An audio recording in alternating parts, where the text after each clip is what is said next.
Live on Sports Radio 102.9 FM, The Game. It's time for Middays with Q. Now to your host, Rich Quinones.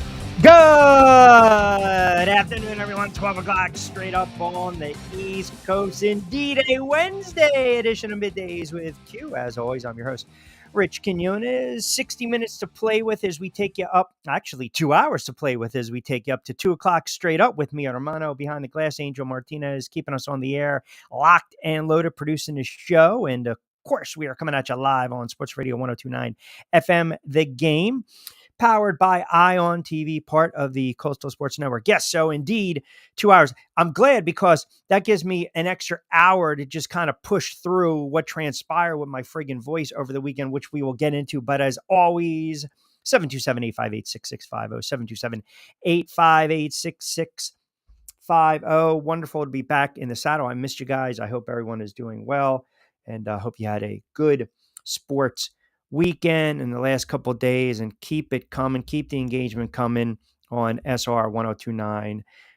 The Game, Southwest Florida's newest game in town. So training camp is among us. Lloyd Vance around 12:35. Q's plays on the diamond. We are approaching the MLB trade deadline, and I'll give you some thoughts from what transpired in the world of boxing over the weekend. That included a ridiculous double dip with Team Combat League. And then, of course, what transpired out down in Florida and Tampa with Jake Paul. We will get into that as well to kind of piggyback from last week's conversation and the carryover. But training camp. It is the most wonderful time of the year. And I just tweeted this out. This is where every single solitary rookie quarterback in the NFL, 10 seconds into their NFL career when it comes to training camp, dropping dimes. This is where every report now, wall to wall, you will hear every vet quote, "Man, that guy, he looks fantastic. He's coming in the best shape of his life. Oh my goodness, he's motivated. He's ready. He looks jacked. He looks ripped. He is ready to go." Get ready for it, folks, because you're not only going to get it here for 2 hours. No, you're not. You're actually going to get something completely different, which is sports friggin' talk.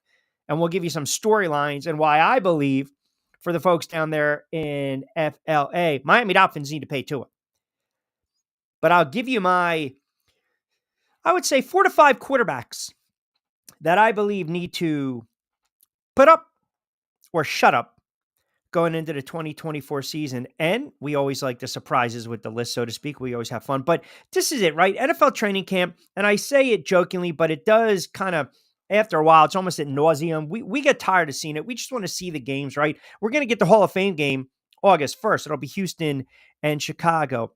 Every young quarterback will look good. And everyone on, I want to caution people on X. I want to caution people that don't get sucked in to what you're seeing. Don't get sucked in every single solitary second to what beat reporters are clipping and video and footage, because some of them, they're going to clip some of the crap where the quarterbacks look bad, where Daniel Jones missed a throw, where Hurts stumbled, where Rodgers looked tentative. And then they're going to clip some good stuff where, here you go, man, Jaden Daniels throwing a dime. Unbelievable. Get this guy going. Deshaun Watson looks like he's energized. Right? Matthew Stafford turning back the clock. Jared Goff in midseason form. Folks, just relax. Let's just settle down for a moment. Right? Let's just settle down because it's training camp, man.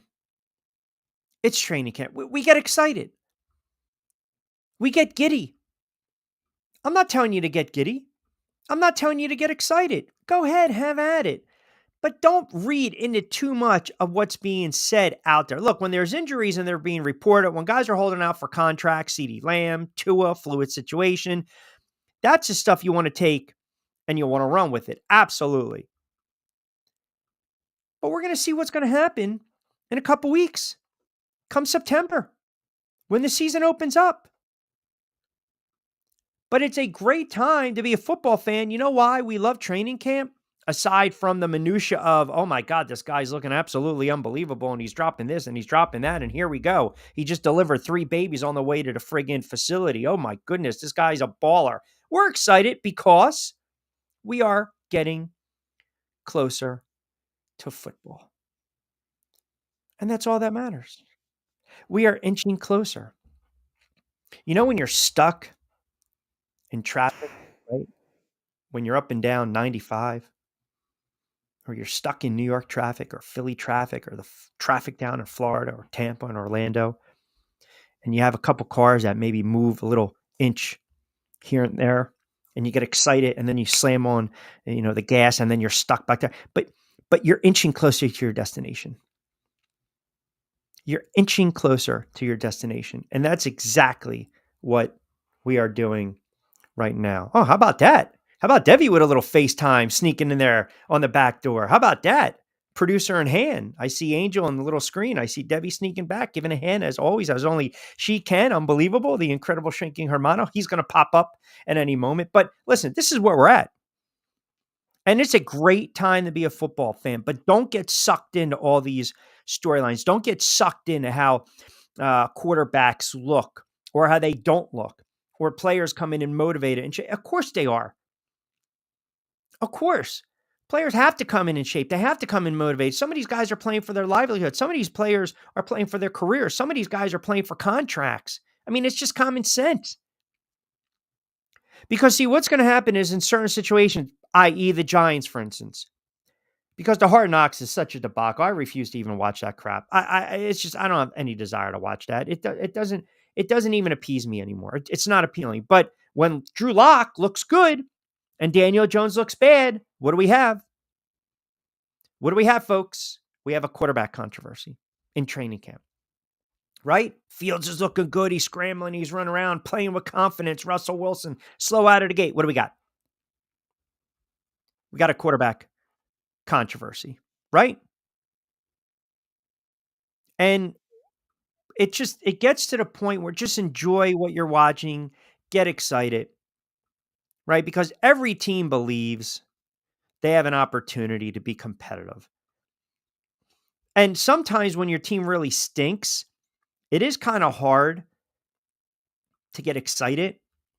I mean, think about this. Carolina, New England, the Giants, I'm just being honest. There are some teams out there that are bad. They're not good football teams, but yet, right, you're optimistic. Get to October, get to Halloween, little competitive football by November. And then there are teams like quietly, and I wrote about this the other day, quietly, and I wrote this from my own Q blog, Washington Commanders. Now, I'm not going to, again, drink the Jaden Daniels juice just yet. I think he's going to be a hell of a quarterback, no doubt. But Washington quietly going about their business could be a sleeper in the NFC East. Hopes, right? Hope is vast. In Chicago, Caleb Williams, here we go. Houston trying to work off that second year, and C.J. Stroud, here we go. Love in Green Bay, here we go. So, listen, have fun with it. Enjoy it. But don't get sucked in to the social media propaganda. That is, let me show you what I think. Let me push a certain narrative. Let me make it about this quarterback when I know he's struggling. Let me make it about this quarterback when I know he looks good, but I'm going to actually push the narrative that he missed a throw. Oh, my goodness. Oh, I can't believe it. He missed a friggin' throw. Bench him, sit him. He's not worth $25, $30 million. Listen, all I know is one thing. We're creeping in August.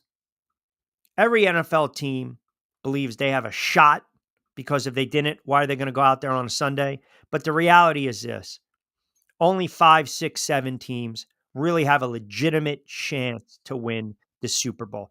It's like that every single season. We talk about parity. All we want in the NFL, do not kid yourself.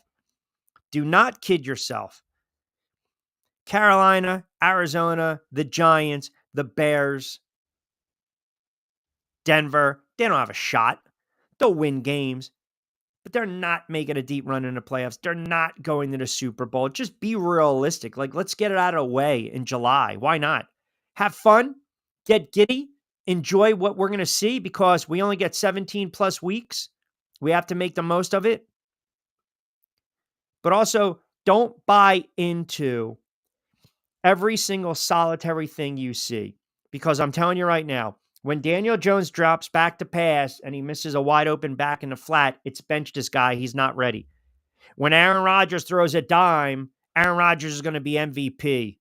Here, he's locked in. Here you go. He smoked, he joked, he had some shrooms, he had a little whale sperm, he rubbed it on his knee, his foot, whatever the hell it is, his Achilles, this, that, the other thing. He's ready to go. Lock him in. Jalen Hurts smiling with Sirianni. Oh, they're getting together. Come on, man. Just let's be honest. Let's be real. Let it play out. Have fun with it. But the NFL, it's back.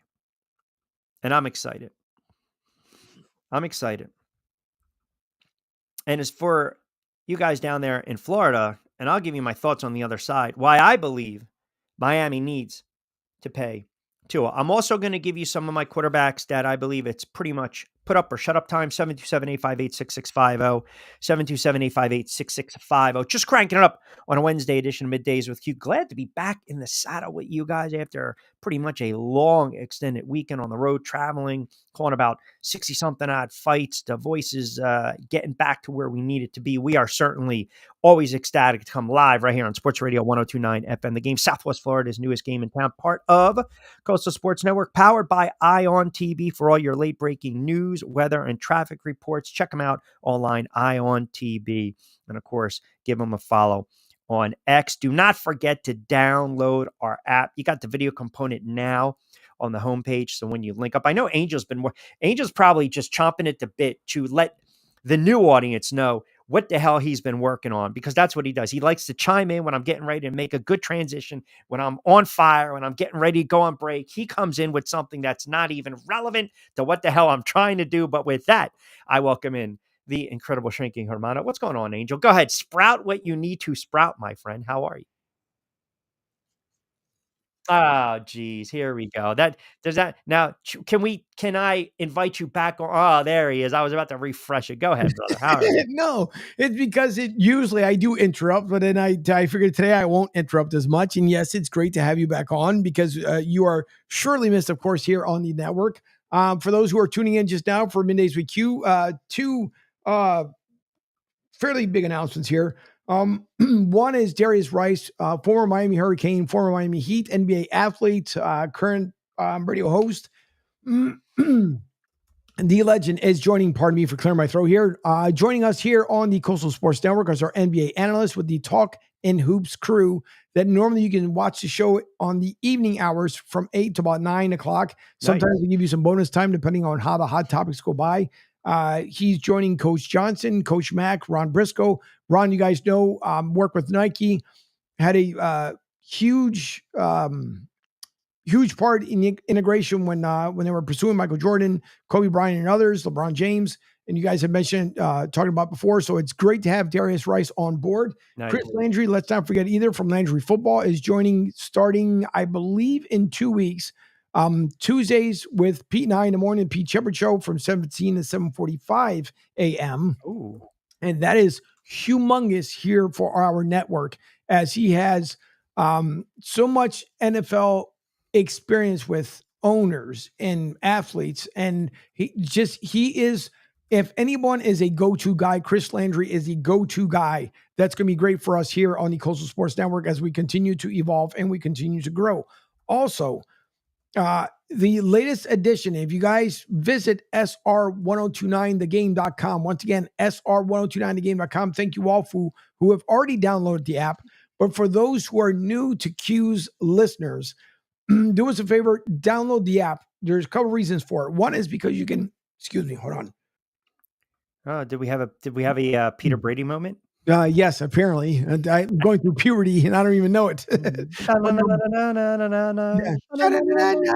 When it's time to change. Go ahead. It's time to change. That was a good throwback there by you. But no, if you guys download the app, a couple reasons behind it. One is if you are jumping in your car and you're heading out to the gym or, to work out, or, maybe you're establishing some sort of place throughout the day, just saying.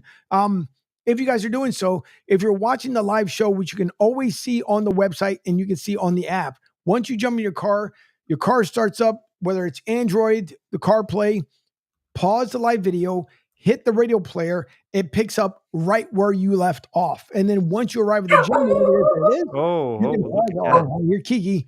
Uh-oh. You can pause the live radio and then go over to back on watching the live video. You can also text the show directly from the app. You can call the show directly from the app. But now on the newest edition on there as well, if you guys missed the live shows, for example, the one with Pete and myself today from 7 till 12, now it's also on the app. So you guys can go back and watch the show. So once Q show is done, that will be available on demand. So you guys missed it, you can go back and watch it. So I'm always trying to stay a step ahead in front of everyone else. And it takes a lot of work to do so, amongst with trying to do the things that I do to magically make things happen. But that being one of the bigger ones. And of course, you guys can always download the audio from the shows, whether it be in Spotify, Amazon Music, iHeart, Samsung, Jesus, anywhere and everywhere, Panda, Deezer, Stitcher, anywhere you get your audio downloads from your favorite shows,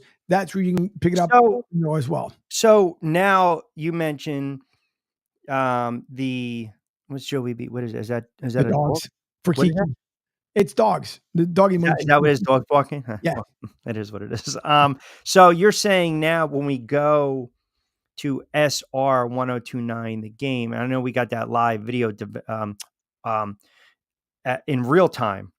So what, because the pooch had a little bark in her, can you just go back as far as what we're doing with the on-demand stuff again?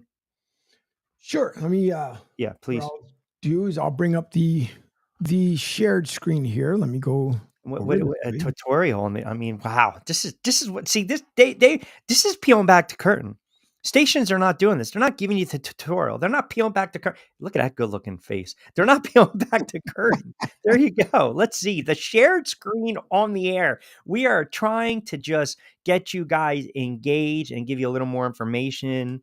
And now we'll turn the Zoom call over to Angel. Go ahead, Angel.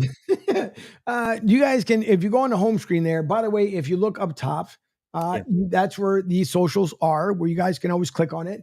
Also, there's the link soon for the RSS feed, so you guys can go there directly, all from here, where you'll be able to go there and pick up the audio shows, Q's, Pete's, myself, everybody will be able to go there directly from here. Also, if you speak Spanish, you can click over. It says English, Espanol. Well, switch over to Espanol, and then you can read it as well for Spanish-speaking friends, as we are from the descent. But when you guys go down there, you can see right here, and you see the live show up on the top right where it says show chat. You can actually make your live comments. So this is what I mean, that if you're on an airplane, head out to Vegas, putting in a great bet that, Back Your Play gave you, because they're notorious on doing the stuff that other people aren't doing. You guys can go there, make your live comments. You can come right down here. You can text the show from the app. You can call the show from the app.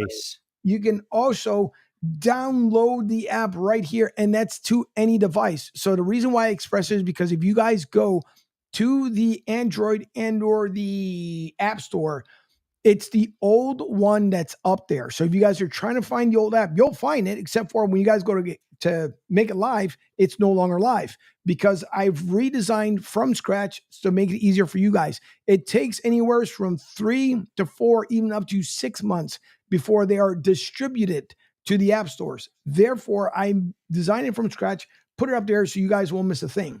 Easy, simple instructions to follow. You also see the lineup, the schedule here, the broadcast lineup of who's on throughout the day. And again, for example, Talking Hoops is coming on later tonight. Football Stories, a magazine. Let's chat with Cat and Pat. The next episode is going to be dropping here later on this afternoon. So I really feel this is like an office Zoom call right now. Yes, you in the back. Question. Fantastic stuff, by the way. That's great stuff. Yeah, that's what I try to do here. And then the other thing that I was mentioning before I brought it up here.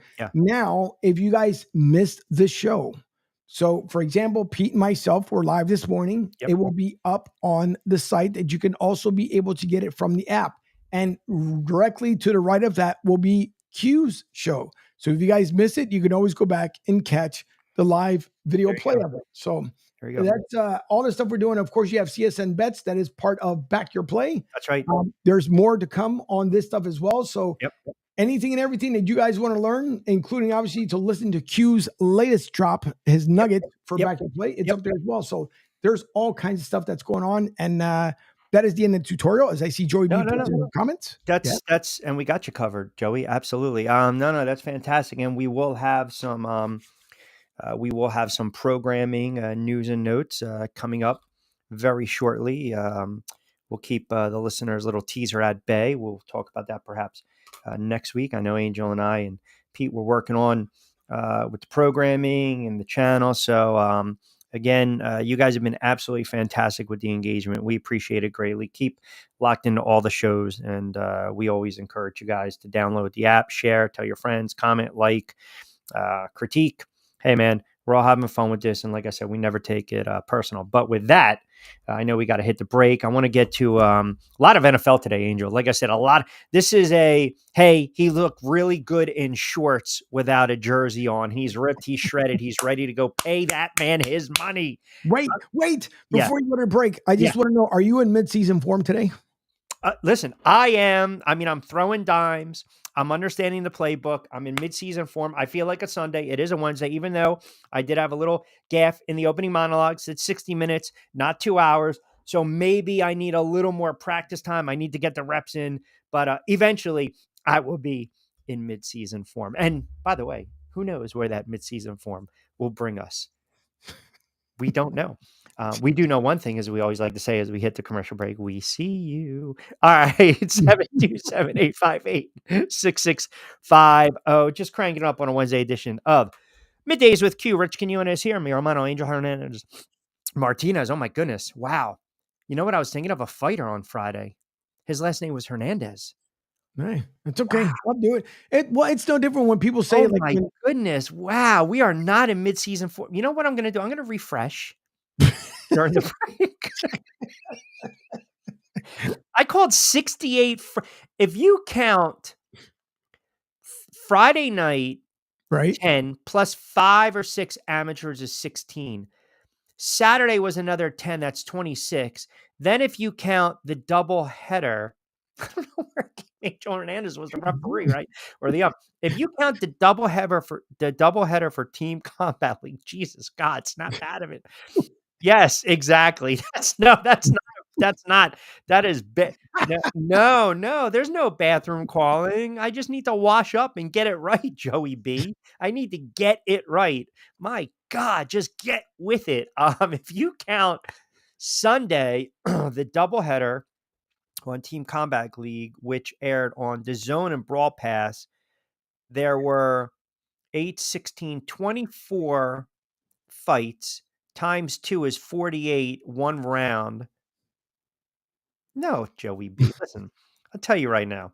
I mean, seriously. And you keep loading up the freaking comments. Sure does. What are we doing here?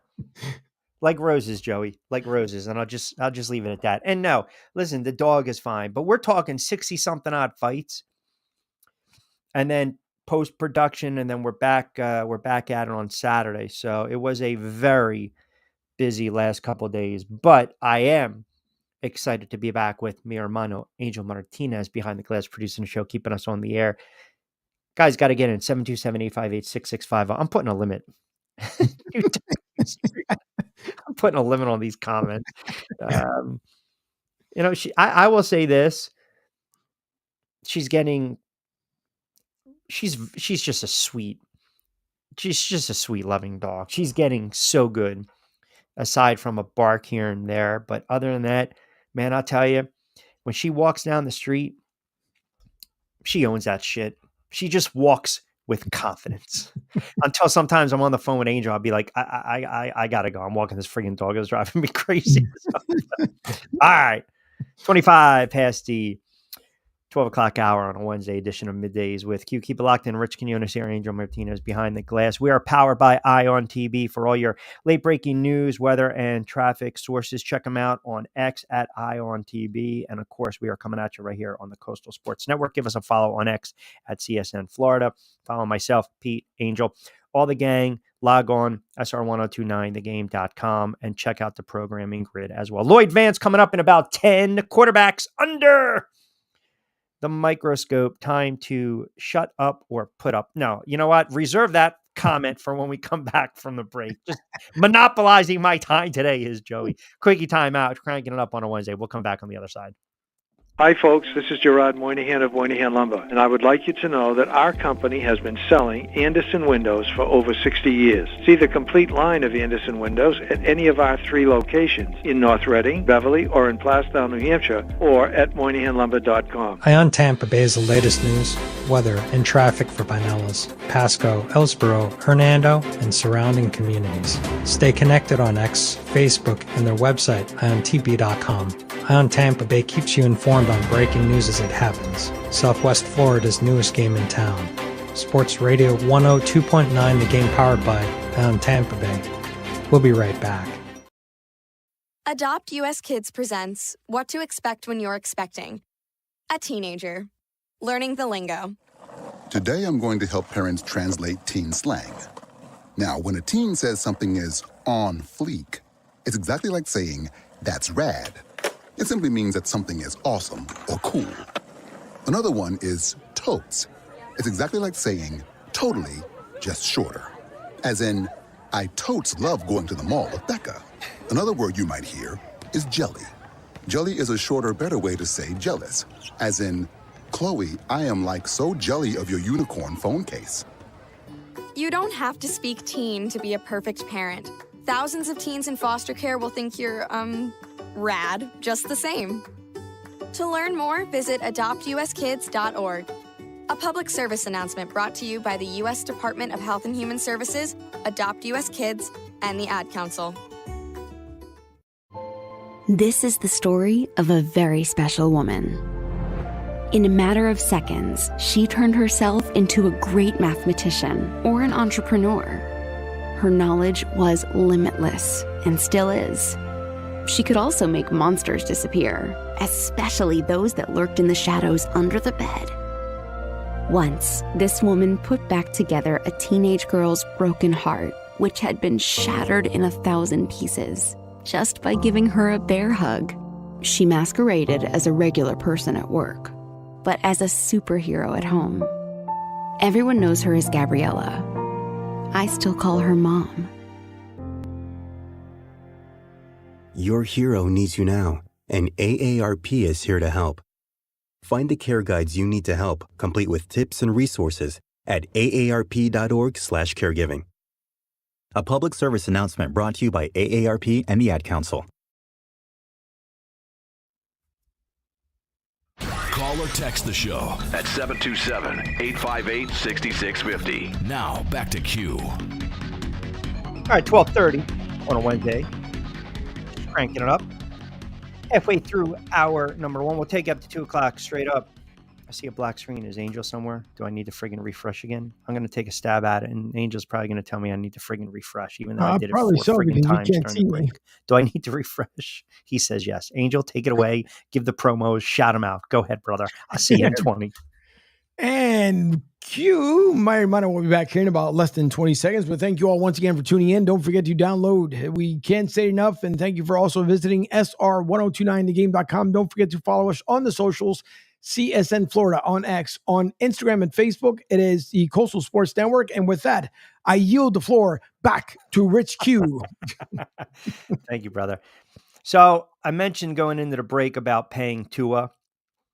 I mean, it's a fluid situation, right? Everyone's talking about these quarterbacks, and I put up some numbers. I'll talk to Lloyd a little bit about this too at 12:35. I think when you look at the NFL and you look what that offense has done, and I know everyone, especially down your area and obviously across the coast in Miami, thinking about, okay, do we pay him? Do we pay him? Do we pay him?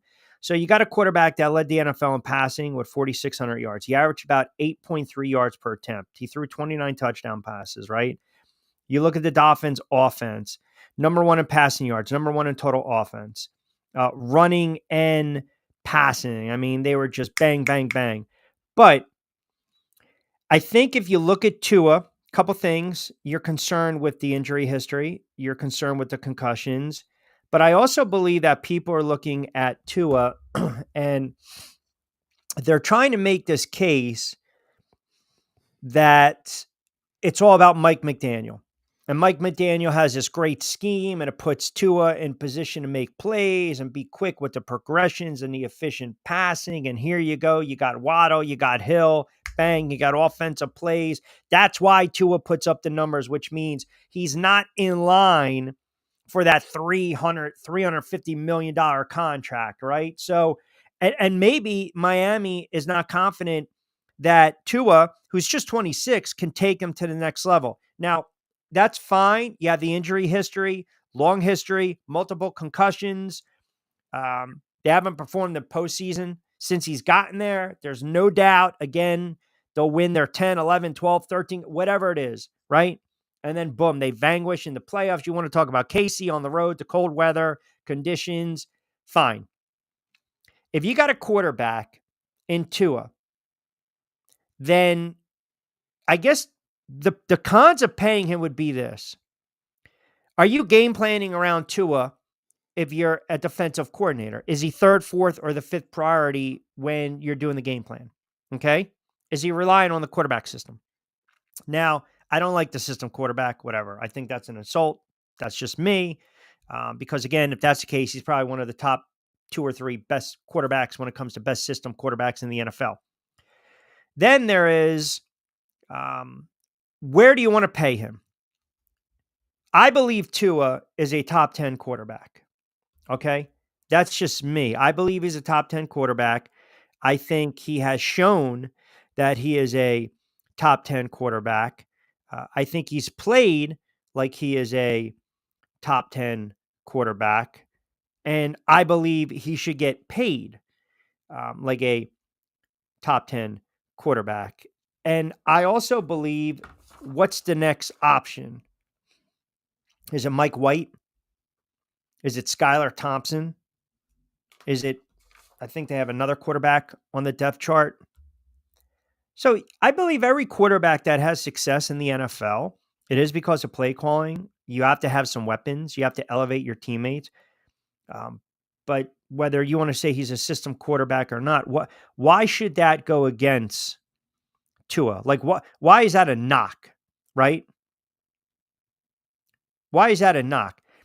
How many years did people sit there and it's going to rub people the wrong way? There were times when people were like, well, is it Brady or is it Belichick? Well, it's both. Why can't it be both? Now, Tom Brady is Tom Brady. No one's comparing. I'm not comparing Tua to Tom Brady.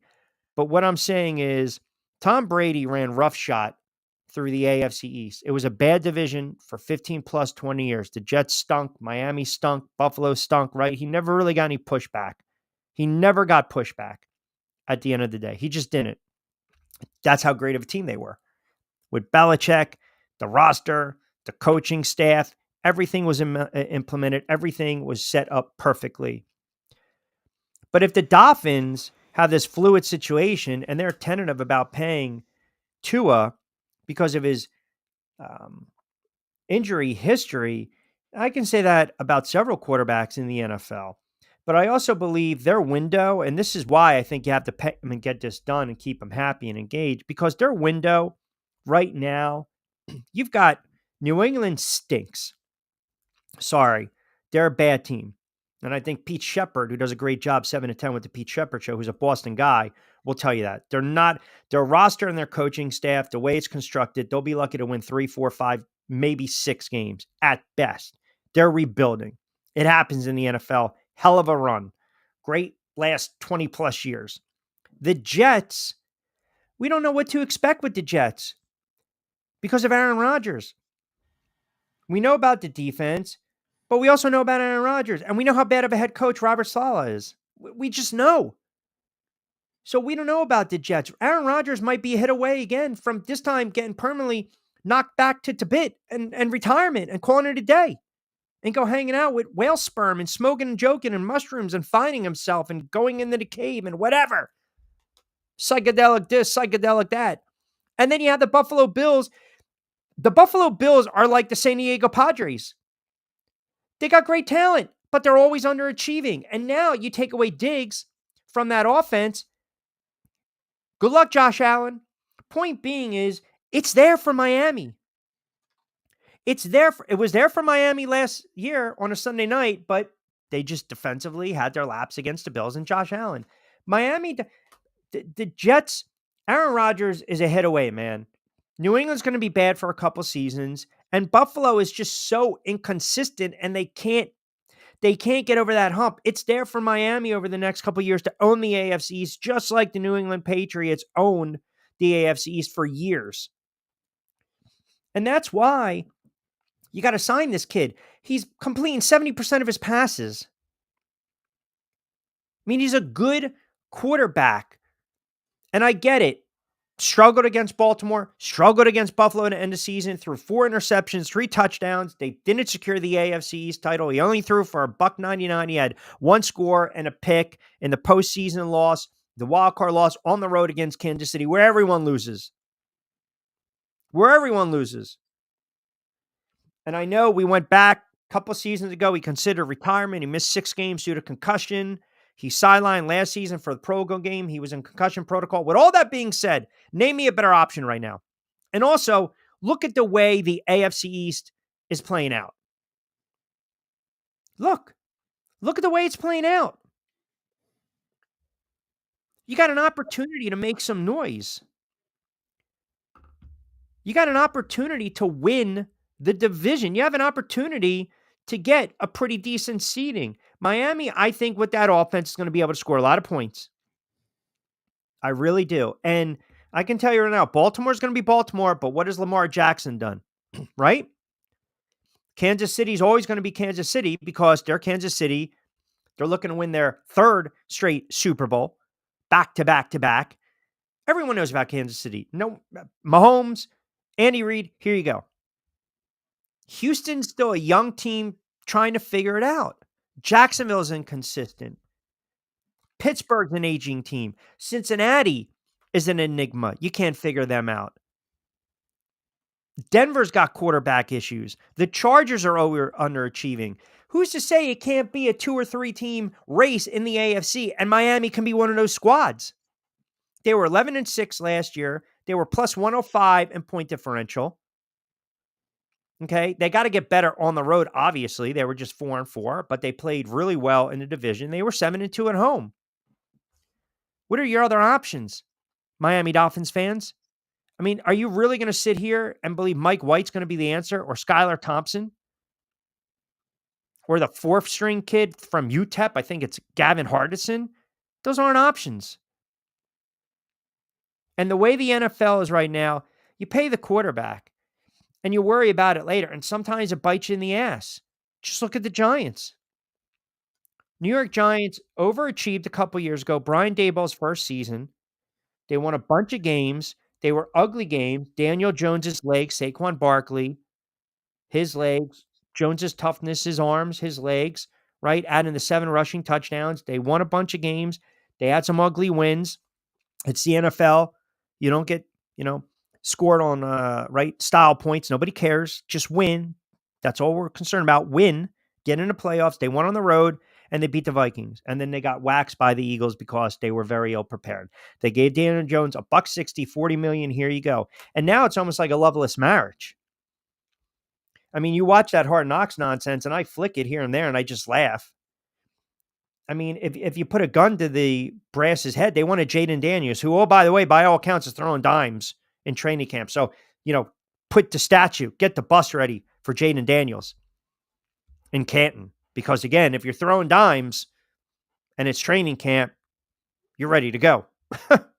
So, all right, let's take a quick time out. I know we're trying to get Lloyd up. I think he's having a problem logging on. We might need to send a new link to him, but we'll take a quick time out, 40 past the 12 o'clock hour. What's that, Angel? Yeah, no, I'm gonna send him a temporary one. Okay. So you can get it, and then hopefully we'll pop him in here on the other side. All right, sounds good. We'll take a quick time out, 40 past 12 o'clock hour. Keep it locked into a Wednesday edition of Middays with Q. Rich Quinones here. Angel Martinez behind the glass. We are powered by ION TV, Coastal Sports Network, and live on Sports Radio 102.9 FM, The Game.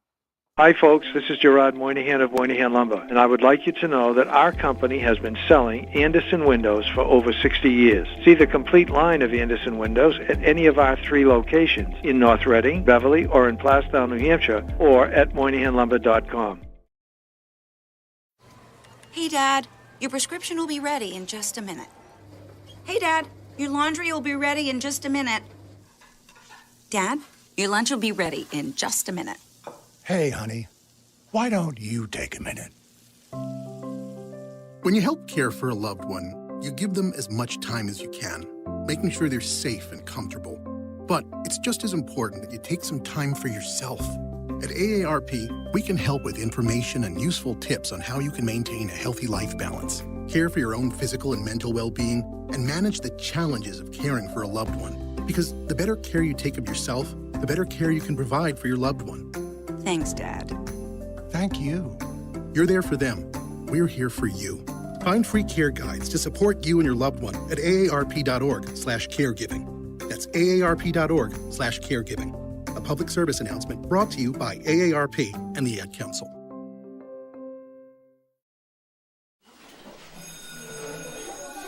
All right, class. Let's hear what everyone did this weekend. Jill? Well, I raised my older sister to a big oak tree. It was at least 100 years old. My mom said I must have set a record or something. And then we went down by a stream and perched up on this huge rock and saw all of these little minnows swimming around way below us. And then I rescued my little brother from an evil slug king who was guarding him at the bush fortress. And my sister and I brought him back to our super twig fort for safety. And then we all laid out and told stories until it got dark. And the Big Dipper led us all the way home. Wow. Awesome. Where were you, Jill? Yeah. We went to the forest. It's not that far away. Anyone want to come this weekend? Ask your parents to take you and your friends to the forest this week and find the fun, adventurous you. It's closer than you think. Check out discovertheforest.org. Brought to you by the U.S. Forest Service and the Ad Council. Welcome back to Middays with Q. Here's Q.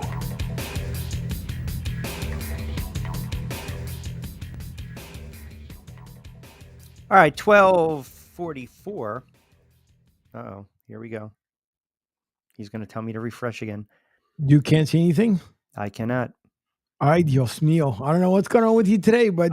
Hey, listen, you need to get your shit in order, or guess what? Yeah. Ends today, 12:44. Do not... Oh, now I'm on stage. Hold on a second. Oh, no, I'm not. Hold on. Unbelievable, the mind games that are being played right now. Hang tight. Wait, jeez Louise. Hang tight. We'll bring up Lloyd. See, Lloyd? See what I deal with? Rookies. I deal with rookies.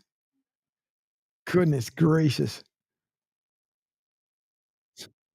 Rookies. And he said he was in midseason form. I don't know how this can be me I don't have control of the software. Like, how is this me? How is this? It's pilot. It's freaking pilot error. It's pilot error. No. That's all it is. No. See, you know what? Listen, etch-a-sketch it. I keep telling you to etch-a-sketch it. I did it 17 times during the friggin' break. 17. Upgrade. 17 times during the break. You know the problem. 17 times. Yeah, your son's been absent 5 times. That's because see, you're on MacBook 2015. You have to get on MacBook 2024. Get out of here, please. Get the hell out of here with that nonsense. Pilot error. Lloyd, can we say it's pilot error? I don't know who it is, but you two are hysterical. Unbelievable. There we go. There's Lloyd. Hey, listen. Hey, there's Lloyd for you. There you go. Switzerland. There we go. Neutral. I'm not blaming either of you. I need both of you. Yeah.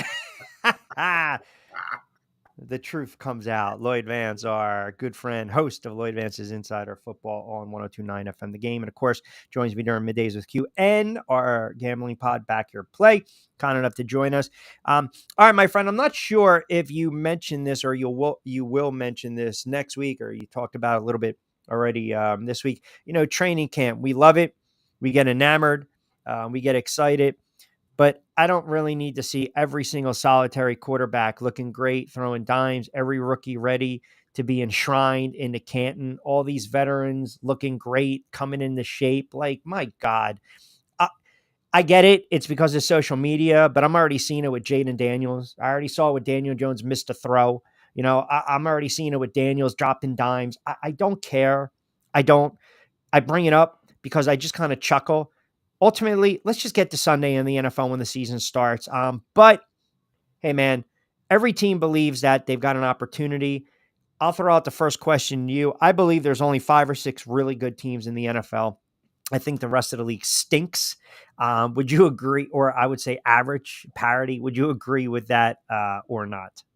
Well, training camp's a necessary evil, and everybody's, as you said, everybody's in the best shape of their life. And then hope springs eternal everywhere. I would kind of say, I'd say at least 12 teams have an opportunity to kind of compete. And the key thing is just getting to the playoffs and getting into the dance. And you know that well as a Giants fan.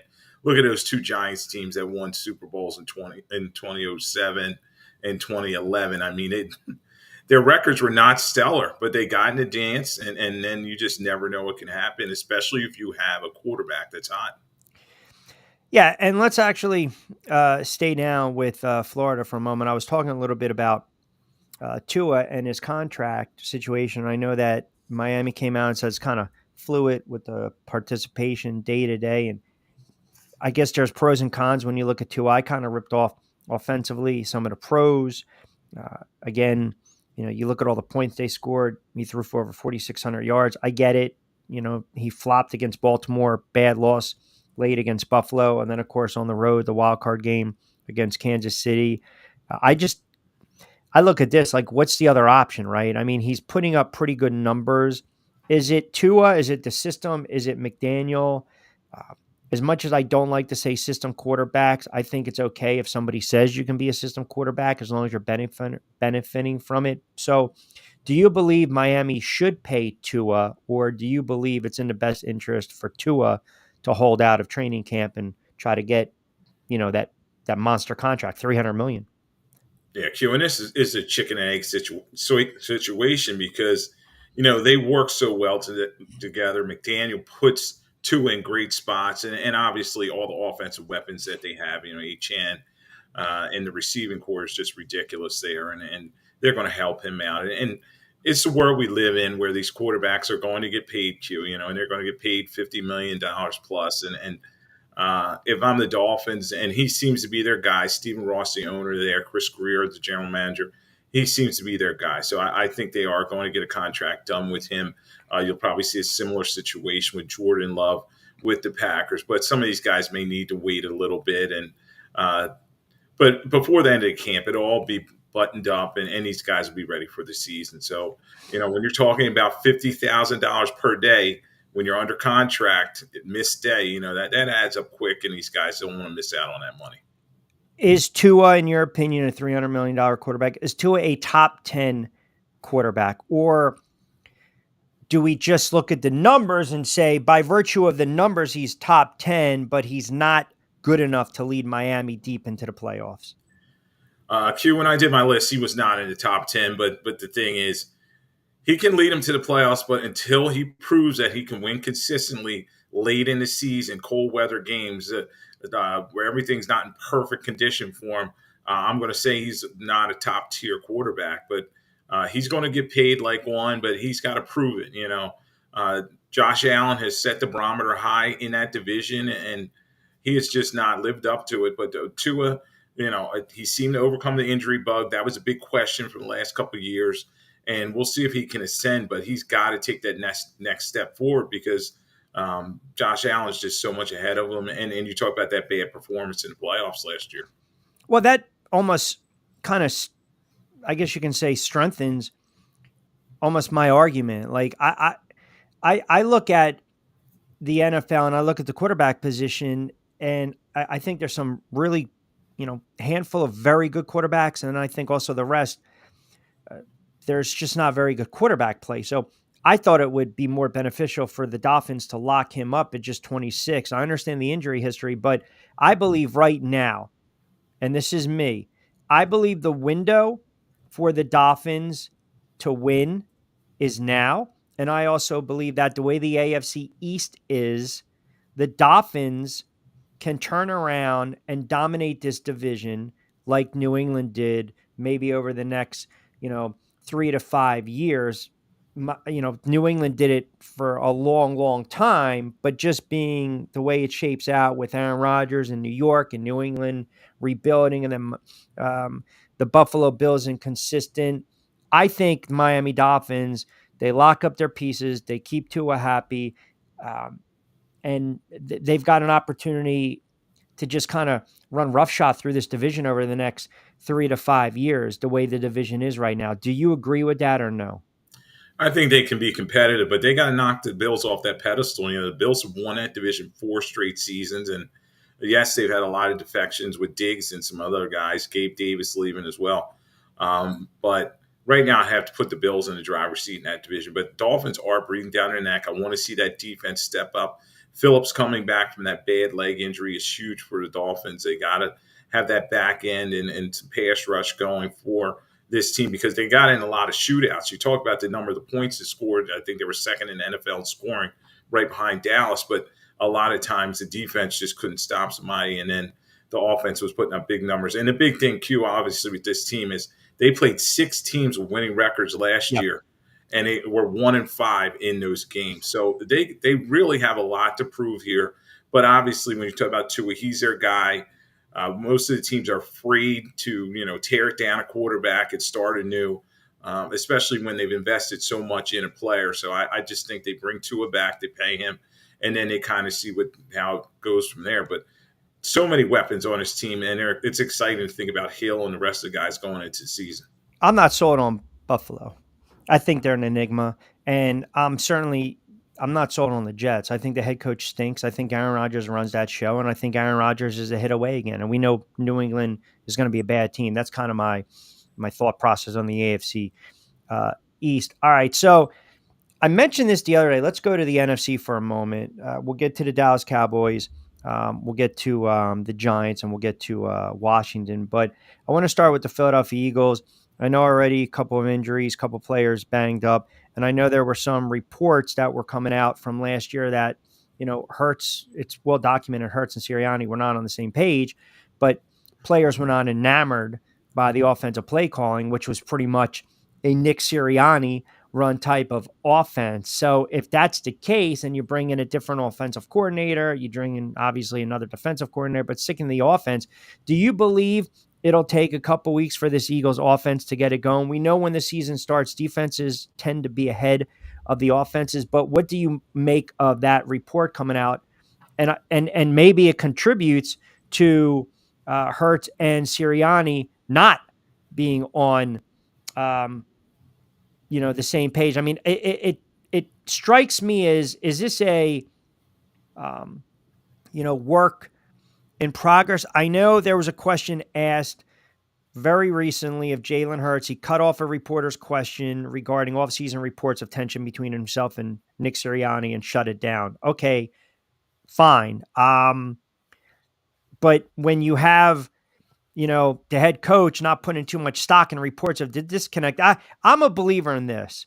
Where there's smoke, there's fire, especially when it comes to the NFL, and especially when it comes to the head coach and the quarterback, right? Because no matter what, the camera is on those two throughout the game constantly. So when you read this, and again, it's purely speculation, do you believe there is some type of rift? And do you also believe that because Sirianni had such a hand in the play calling, it contributed to Jalen Hurts' struggles last season?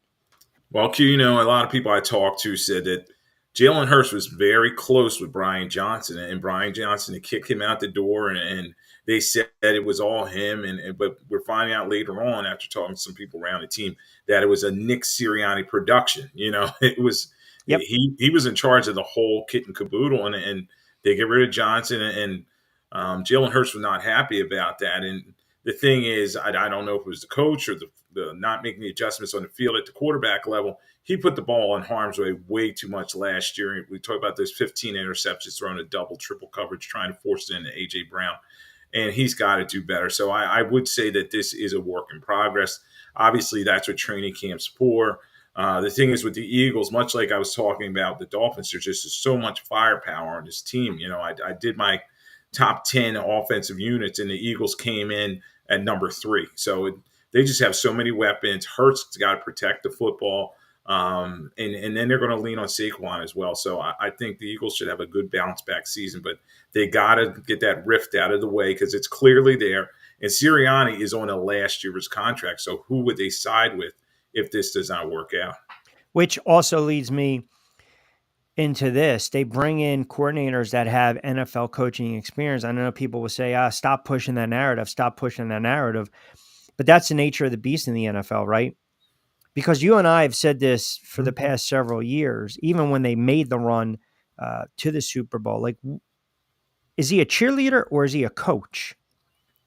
Right? I mean, everyone talks about, well, you got to give credit to the coordinators. Here we go. They did a great job and, they're the reason and the coach wants to give credit to them. Okay, but then what's really your role? Like, there are some coaches in the NFL that take over play calling. There are some coaches in the NFL that are only concerned with the defensive side of the ball. Belichick never cared what was going on when Brady and the offense was out there. It was always about the defensive side of the ball. But, I feel as though if it goes south for the Philadelphia Eagles, there will be rumblings. If Jalen Hurts struggles, if they go off to a slow start. Now, again, you win 5 out of 6 to start the season off, everyone's happy. If the Eagles, to me, if they come out of the gate slow, then the speculation, right, we'll be talking about it a lot, about what's going on with Hurts, the offense, especially if it's the offense. Is Hurts worth the money? Is Sirianni is the message not, being heard? Yeah, if they play well and then have a 6 out of 7 slide like last year, there's absolutely no way you retain Sirianni. Right. And the soap opera continues from last season, as you talked about, that end of the season swoon and then that horrible playoff performance. There was something there. Something was amiss. They tried to keep it in the locker room, but it's gotten out. And this team has got to perform, or there are going to be some changes here because if they can get out of Jalen Hurts' contract in the next couple of years, yes, they would have to eat some money. And then Sirianni, as I was talking about, is a lame duck on his last year of his contract. So a lot of pressure on his team. They got to come out the box early. That game in Brazil, week 1, is going to be huge against the Green Bay Packers, and then they have a tough schedule behind that. So definitely going to be one of the top stories I'm going to follow throughout the season. CeeDee Lamb, again, the Dallas Cowboys, their big move for the offseason was what? It was signing Ezekiel Elliott. Micah Parsons, shut up.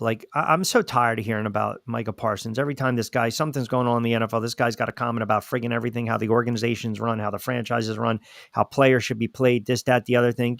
I get it, man. You want to stick up for your teammate. Of course, you're going to sit there and say the guy should get paid. But again, CeeDee Lamb, right? I mean, Jerry Jones typically will open up that checkbook. And right now, by the way, Gallup retired after 6 seasons and, whatever. But Lamb's not expected to be with Dallas going forward as far as training camp. Again, he wants a new contract. I think he's on the last year of his deal and he's scheduled to make about $18 million. So do you think Dallas is going to pay Lamb? Yeah, Q, it's interesting because they've just postponed everything, and that was their off season. They really just sat by, and Jerry Jones, I think he's preparing for a teardown, and he's going to have to make a decision. He has 3 players in Parsons, CeeDee Lamb, and Dak Prescott that have to be paid. They can't afford to pay all of them top line money, because especially with that Richard Jefferson contract coming in, the receiver position's going through the roof. So when I look at this situation, I think it's going to be Lamb and Parsons they work with to give that extension to. I just don't think after so many years with Dak Prescott just underperforming, especially in the playoffs, they're not going to try to extend him. So it's just something we're going to have to watch all season. I do think eventually Lamb will report because, as I was talking about, that $50K per day when you're under contract is just huge. And players eventually kind of acquiesce. But it's going to be fun this early part of the season. Preseason, he's probably not going to be there. And then you talk about Ayuk, not probably going to be there. So these receivers see that Jefferson contract, and now they all went to bag too. Fast approaching 1 o'clock on a Wednesday edition of Middays with Q. Rich Quinones here. Angel Martinez behind the glass, producing the show, keeping us on the air right here on Sports Radio 102.9 FM. The Game, Southwest Florida's newest game in town, part of Coastal Sports Network, powered by ION TB. 60 to play with as we put 60 to bed. Lloyd Vance, kind enough to join us. Host of Lloyd Vance's Insider Football on 102.9 FM. The Game, you hear him during the week. And, of course, you can catch him Middays with Q also on BYP, our gambling pod. So as we kind of keep going around the NFC East, the Giants, I mentioned this last week, like to put a bow on everything, right? As far as the Hard Knocks and this and that, Giant fans, let sleeping dogs lie. It's just Saquon's not walking through that door. He chose to go down 95. You can hem and haw all you want. The reason you're still ticked off is because he signed with the Philadelphia Eagles, the dreaded rival, down 95. They've been kicking your ass, dog walking the Giants for about 10 plus years right now, 15 plus years. Enough is enough, right? They've got their own issues. And it's hilarious when you start to see videos of, Locke putting dimes out there and then Daniel Jones struggling and missing receivers. Here we go. I don't believe Daniel Jones is going to play 17 games. And I'm not trying to be a cynic. I'm not trying to be negative. I personally like Daniel Jones. I'm very indifferent when it comes to Daniel Jones. But the reality is this. The injury history scares me. The inconsistency scares me. And I think the Giants, the Giants are married to him this season, right? We know that. But I looked at these numbers and I want to get your thoughts on a couple things, and give me a second. I want to pull this up on the Giants. So you've got the health of Daniel Jones. So what can we realistically expect from Daniel Jones? They're coming off a 6-11 season. They shuffled in 7 quarterbacks under center when Jones went down. You saw Dable kind of roll his eyes. They want to run it back with Jones. Look at the moves they made. They drafted Neighbors. You got Hyatt. You got Robinson. Here we go. You got a makeshift offensive line. You got some running backs you're trying to play with, even though Neal's already banged up. He looked great when they made the playoffs. He looked great in the win against Minnesota. Struggled against the Eagles in the divisional round. Struggled to start the season last year. And then, boom. Here's where it gets dicey. And I pulled this up. So, realistically, let's say Daniel Jones plays 17 games. Okay? The NFL is designed for quarterbacks to easily throw 25 plus touchdowns, 4,000 yards. We look at his best season statistically, and it came a couple seasons ago when they made the playoffs. He had 700 yards rushing, 7 touchdowns via the legs. I think 30-something 100-odd yards, plus another 700 on the ground. So you look at almost 4,000 yards, 30-something touchdowns. Is it too much to ask Daniel Jones to not only play 17, but throw for close to 4,000, 25-plus touchdowns, a handful of picks, and then add 4 or 5 yards or 4 or 5 rushing touchdowns and get you 30? Is that too much to ask from Daniel Jones, who's making $40 million a year? I do think, Q, at this point in his career, he is who we thought he was. I was just watching the Hard Knocks, and they were talking about how he missed 17 games the last 2 seasons. And you could see that Mara and Joe Shane they don't believe in him at this point. They gave him the money and they thought they made a wise decision, but they're kind of regretting that right now. And that's why they're kind of preparing themselves. Is he going to be ready? Are they going to have to go with Drew Lock?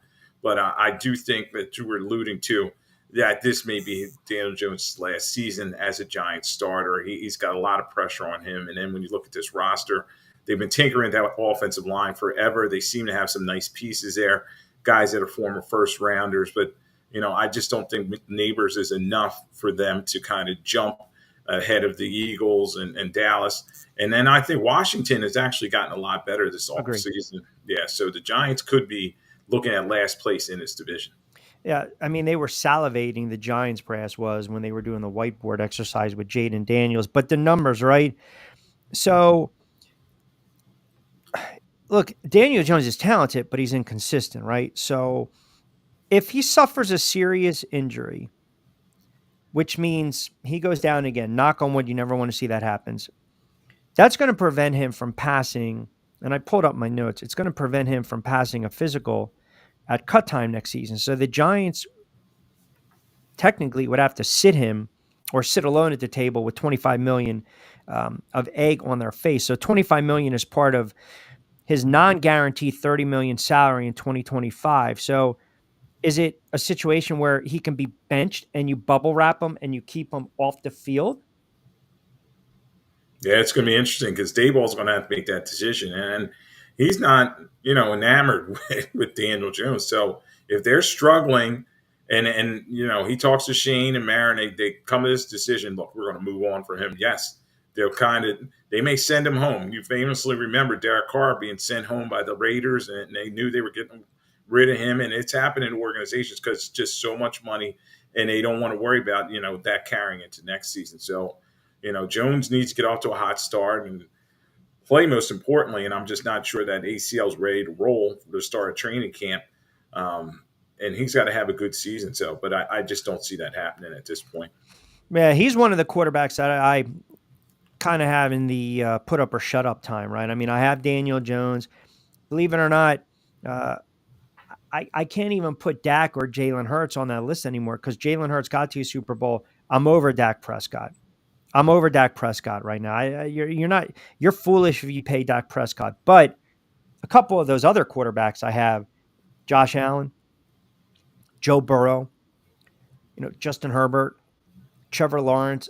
I think going into the season, it's put up or shut up time for these guys, right? And I'm not talking about guys. See, the difference is Herbert, Lawrence, Burrow, and Allen. They've shown at least 3 out of 4 they can be franchised as quarterback. We would agree. Herbert's a franchise quarterback. Would you agree? Yeah, I would. Allen and Burrow are franchise quarterback? Definitely, and they're all top 10. Okay, and the verdict's still out on Lawrence?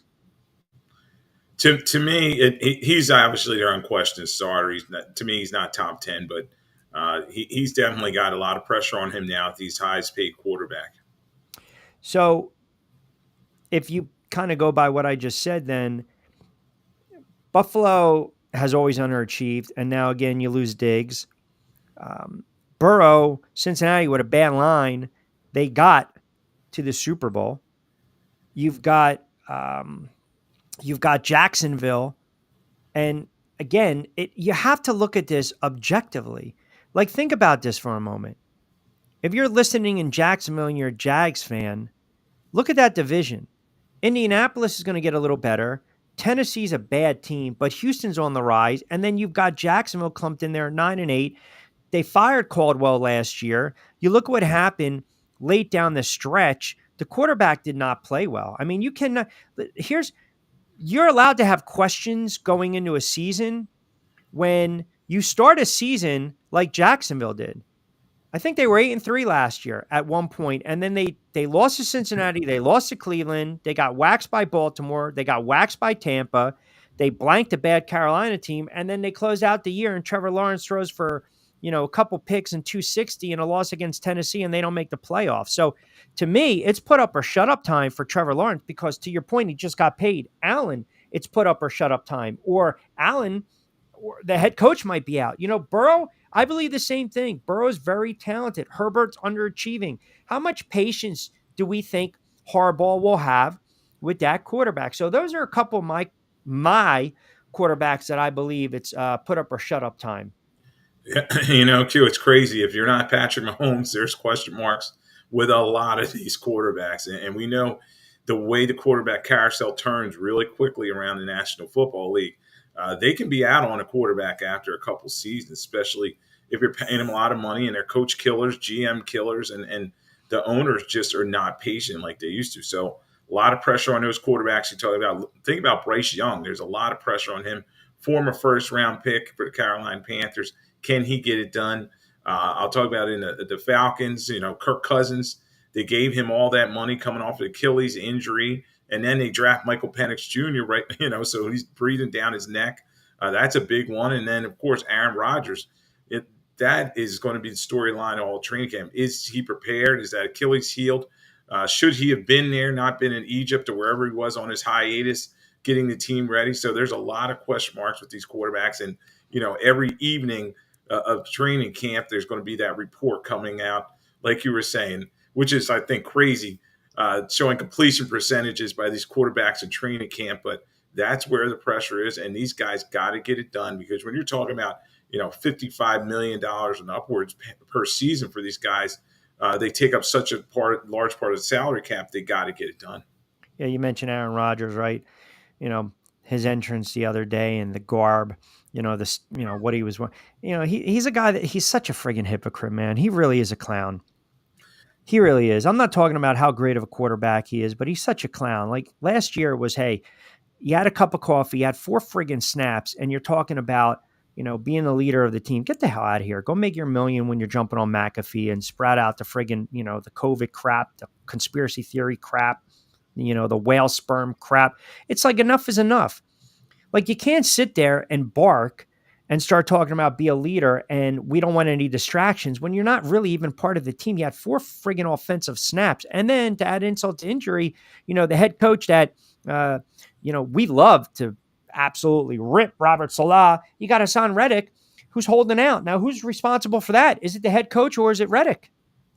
Yeah, it's a situation where there's a Jets team. There's a lot of ambiguity swirling around them.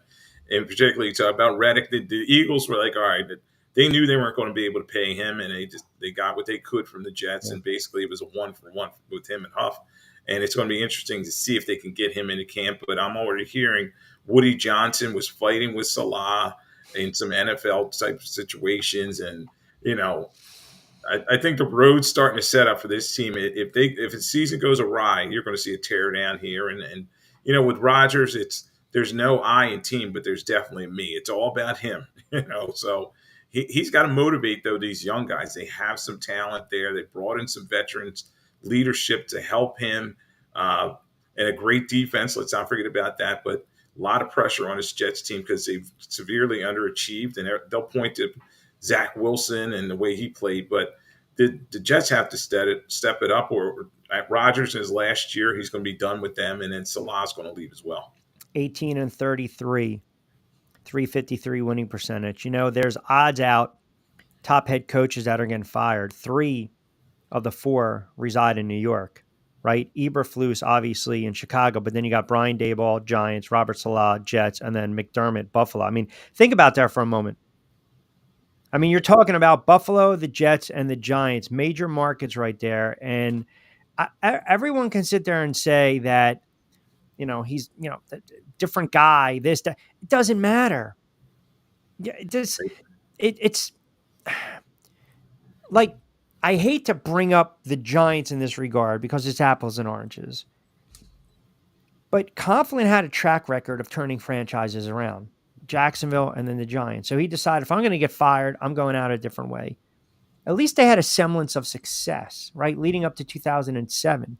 They made the playoffs in 2005. They made the playoffs in 2006. And then they won the Super Bowl in 2007 when he decided, I'm going to be a little more softer. What the hell have the Jets won?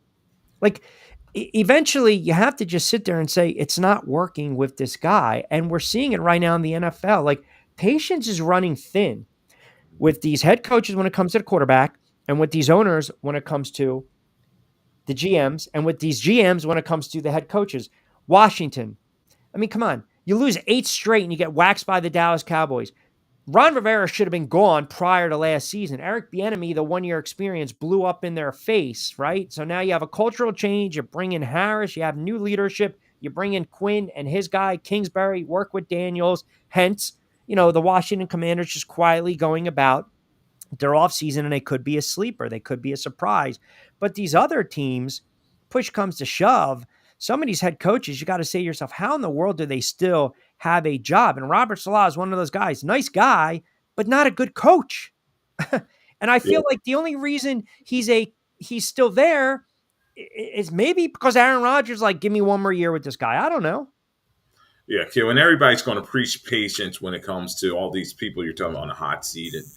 But sometimes it's just like you got to cut bait and move on with some of them. And Salah just has not shown to me enough in terms of this team. His defensive-minded coach, his defense has struggled at times, even though they had all those big names on the team. And I think this is a 1-year situation or window where they're going to look at how this team does. He's coming down on his contract. Rodgers in his last year. Joe Douglas, a lot of pressure him with the general manager. And we'll see how it turns out. It's a lot like the Dallas Cowboys. So big media market, all eyes on them, and big question marks at the coach and the quarterback position. And I think in the end, both these teams are going to kind of rebuild after this season. Yeah, I tend to agree. And it would be, I mean, if the Jets don't make the playoffs, the Aaron Rodgers move might go down as one of the worst in NFL history. And you're talking about a shoo-in, walk-in, Hall of Fame quarterback. I mean, we know Russell Wilson, that was a debacle in Denver. It was just trying to take a square peg and hammer it through, or a round peg and square peg, whatever the hell I don't know. Somebody help me out. What is that? Hammer it through what? Come on. Square peg in a round hole, my man. And the thing is, too often for these future Why did it take me so long to figure that out, by the way? He's falling apart, Angel. But too often, it's situation with these older quarterbacks. They try to go to a new environment, reinvent themselves, and they just can't get it done, because they're just not their former selves. It did work out for Tom Brady with the Tampa Bay Bucks, but that's very rare. You could talk about Joe Namath. You can talk about Johnny Unitas. All these guys, they ended up going, that last stop, and they just were not the same quarterback, and teams had to step away from them. I had a winky at square peg and a round hole. There you go. Yeah, Johnny Unitas closing his career. We're talking about the guys that close their careers. Obviously, Namath limping around with the Rams, and Unitas, with his teammates smoking a joint in the locker room in '72 with the Chargers. But I think people bought into Rodgers still in his prime, MVP, Hall of Famer, can still sling it, give him that defense, and then he goes down 4 offensive snaps. I think that's very hard to fathom. I mean, think about that. You put all your eggs in that basket. And I harken back to one of my BYPs I mentioned last year before the season in March. I said it was going to end. It's on the YouTube channel. It's on my YouTube channel. It's sitting there, looking pretty right now because I look like a genius. Once in a while, I get one right. I thought it was going to be a disaster. And it's going to end poorly. If they don't make the Super Bowl, you can't just say, okay, yeah, you won a division or you made the playoffs next year, because then he's a year older. You've got to pay other players on that team, young defensive players as well. You're going to move on from the head coach if they don't make a deep run. So I think it's boom or bust this year for the Jets. It is, and he's a 41-year-old quarterback coming off an Achilles injury. And let's not forget, his last couple seasons with the Packers, it was just very inconsistent. Everybody was kind of blaming, everybody around him, and the defense in particular. But, a lot of it falls on Aaron Rodgers. And when you're 41, you got to get it done. It's a young man's game, and too often quarterbacks just are, once they approach, after age 36 or so, they're just not the same guy. And we'll see how he does this season. All eyes are going to be on him, but I still think the Bills are the best team in that division. Miami close behind them, and the Jets are going to struggle with those two teams. Yeah, really good point with Rodgers, because if you go back to his last season in Green Bay, I think the game you're talking about is when he struggled against Detroit. I mean, that was a game that they needed to have. I don't even think he cracked 200 yards passing, and he's 40. He's 40 years old, man. Listen, Father Time is undefeated. It's going to catch up. I would hammer the under when it comes to the win total. I'm not buying into either team from New York, and I'm not 100%. You keep saying Buffalo's the team to beat in the AFC East, and I'm not so sure about that, man. I'm really not. I think the Diggs departure, I think that's a major loss for Josh Allen. Offensive side of the ball. You lose that big time dynamic weapon. And they need Cook to step up in the backfield, and then they have Kincaid and Knox, the two tight ends there. Kenyon Coleman coming over, the young receiver. We'll see what he can do. But yeah, a lot's going to be. We always talk about Josh Allen putting the Superman cape on, and he's going to have to do it even more with those guys not in the mix. And it is Miami's turn. If they really want to step up in this division, it is right for the team, because you did talk about all the departures there. We know the head coach and the GM did get extensions, but the window, you just have to wonder, is it closing on Josh Allen there? He's just been there so long, and his team's had so many disappointing endings. And it's going to be a fun division to watch, other than the Patriots, as you were talking about. Lastly, speaking of the Patriots, I'll leave you with this. I'll get your thoughts. So I saw that report that Kyle Shanahan asked the hoodie to join the 49ers as a defensive coordinator. Pardon me. to join the staff. Apparently, he said that on the TK Show podcast. He mentioned, quote, I threw it out to him. He loves football so much that you never know what I can't believe that he's not a head coach of a team right now. I know what I would do if I was an owner. So that shocks me. And the last thing you want to do is insult someone like Bill Belichick, but I know he just loves ball in its simplest form. So I threw it out all to him, whatever he wanted to do. And again, that's basically, I should say, decline an offer to join the 49ers. Let me be fair. To join the 49ers. I don't want to start, misconstruing, CNN-ish and Fox News-ish. Joey, if the Jets don't make the playoffs, moving back to Queens playing Shea. So Shanahan, again, extending that olive branch to the hoodie. And my God, my eyes are going blank trying to read these. I mean, Angel pops up these freaking comments faster than a 25-cent peep show. You got to blink and you got to try to look as fast as possible and then stick another quarter in the machine. Now, you can see that? See how it just keeps going in and out? Did the Jets miss an opportunity to sign Belichick as head coach? He would have been a great 5-year hire with Rodgers at the helm. Belichick could focus on defense and let Rodgers run the offense. Yeah. It's a really, oh my God, Angel, again, all right, put him down. Just settle down with that. I'm getting distracted now. I feel like I'm on a, what is that? The teacup rides. Yeah. I'm getting sick to my stomach. The House of Mirrors at the carnival.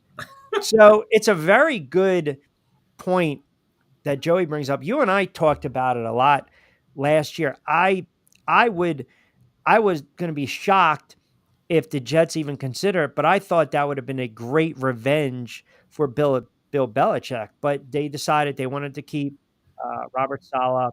They wanted to keep Hackett because if they kept Hackett, that keeps Aaron Rodgers happy. But I want to get your thoughts. Belichick, you shocked that, again, no head coaching gig for Belichick, maybe a year away, a year on the booth and TV, and then he comes back?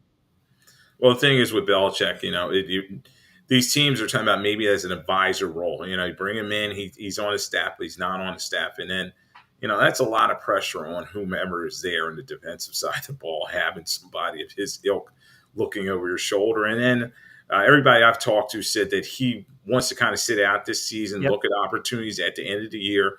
We know he has a new girlfriend. That's the big talk around all social media, and he's going to be on the Manning cast. So I think he's kind of enjoying being away from the game for a little bit, but I don't think that's going to last long, Q. We talk about all these teams where these hot seat situations, whether it's the Jets, whether it's the Cowboys, he's going to have his pick of opportunities. Now, It's going to take an NFL owner to say, I'm going to hire a 70-something-year-old coach, and still does he have his fastball? He's won all those Super Bowls, but is he the same guy? I still think somebody's going to give him a big contract after this season, maybe a 3 to 4 year deal where he's going to make a ton of money and he'll be back in the game. Yeah, when you said he has a new girlfriend, I would have just edited that to he has a very young girlfriend. He is Lloyd Vance, host of Lloyd Vance's Insider Football. He'll join me later in the week on BYP. And, of course, throughout the NFL season. So I'm going to assume you do a lot of training camp with the show leading up to the season, storylines and alike. Yeah, we had a lot of fun talking about the offensive units, and we'll keep going around the league. We'll have some more divisional previews, and Nate will be on with his fantasy corner, and so we're getting ready for the season, and looking forward to trying to get over to training camp with the Eagles for a couple of days, and I'll have a report on that as well. Perfect. All right, brother. Always appreciate the extended time. Thanks for joining us on this Wednesday. You can catch Lloyd and Kevin every Monday at 8 o'clock sharp. Not 8-ish, 8 o'clock sharp with Lloyd Vance's Insider Football on Sports Radio 102.9 FM The Game. I know Angel's getting ready to I see he's getting ready to just chime in and he wants to say something. It's on the tip of his tongue and he's shaking me off like a catcher that wants number 2 and not number 3. He wants the fastball. So with that, Lloyd, hey, I'll talk to you this week on BYP, pal. Appreciate it. All right. Look forward to it. Thanks for having me on.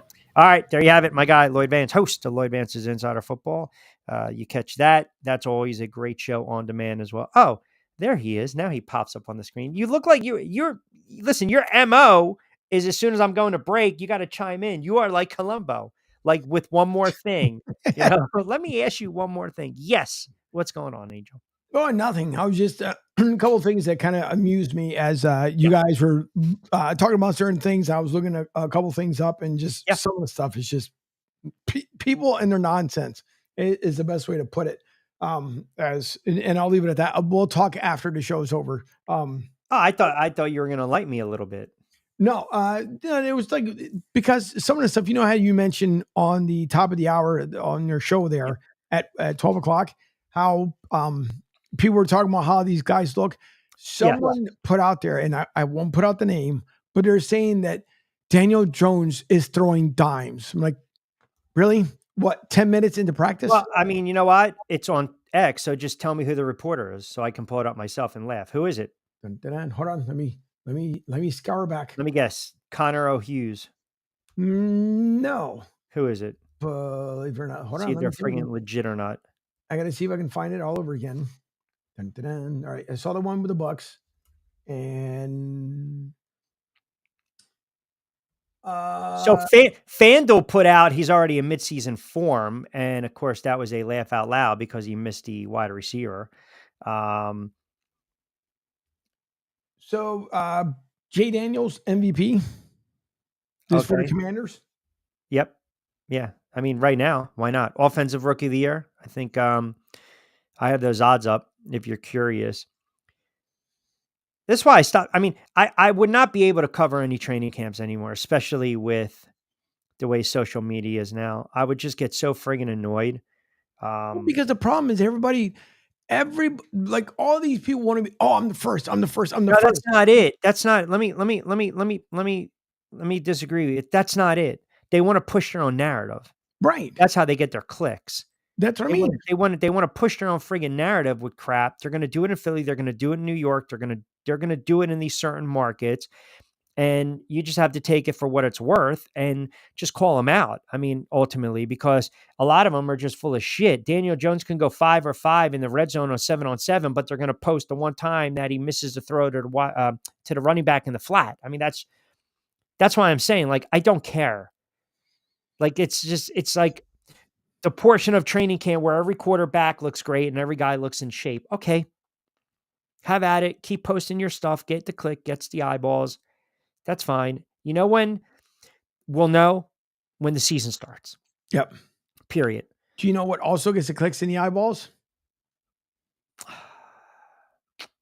That's a loaded question. Go ahead. Yeah. SR1029thegame.com. If you guys go to the app, you get all the eyeballs and all the clicks you want, because while you're there, you can watch the live show, listen to the live show, text the show, call the show. You can also see now on demand the shows as they go off air and they get rebranded and you put back up there in the app. So yeah, that's what you can do. That's the clicks that you guys can end up looking forward to. So visit SR1029thegame.com. And for those who have already downloaded the app, thank you very much, because you're listening over on the Digital Sports app. And someone had stated, what was it that we were listening to in between when I went off air as you were coming on air? So let's chat with Kat and Pat, which will come on. New episode will drop at 3:30.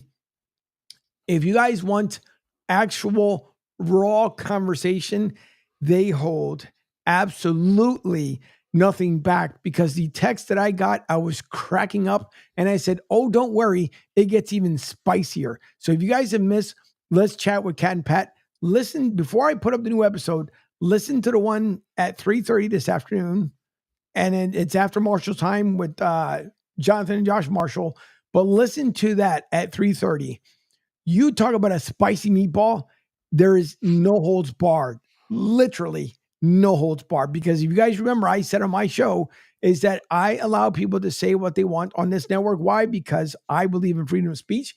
Then you also get just stories, but that's a spicy one. I'm just saying, put it out there. So download the app so you don't miss that episode. That is, he's kindly shared with us here on the Coastal Sports Network, but it's good. I'm just going to leave it at that. It's good.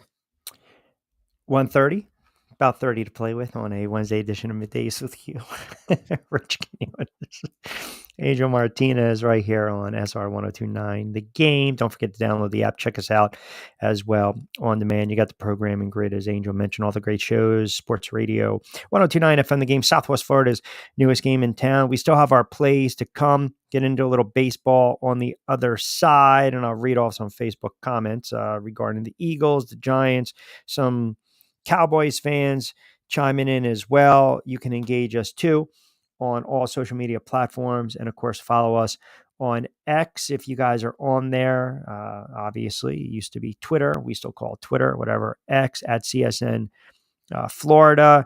And start your morning off right. Pete Shepard Show, host of the Pete Shepard Show, 7 to 10 Monday to Friday, then followed by Angel Martinez. Martinez and Company, 10 to 12. Myself, Middays with Q, 12 to 2. And as Angel just mentioned, all the other great programming. And we've got a lot more in store once the NFL season rolls along. And we always appreciate all the eyeballs and you guys tuning us in. Keep it locked in. We got about a half an hour to play with. Little baseball on the other side. We'll read off some of your comments next. Keep it locked into a Wednesday edition of Middays with Q right here on Sports Radio 1029 FM The Game, Southwest Florida's newest game in town.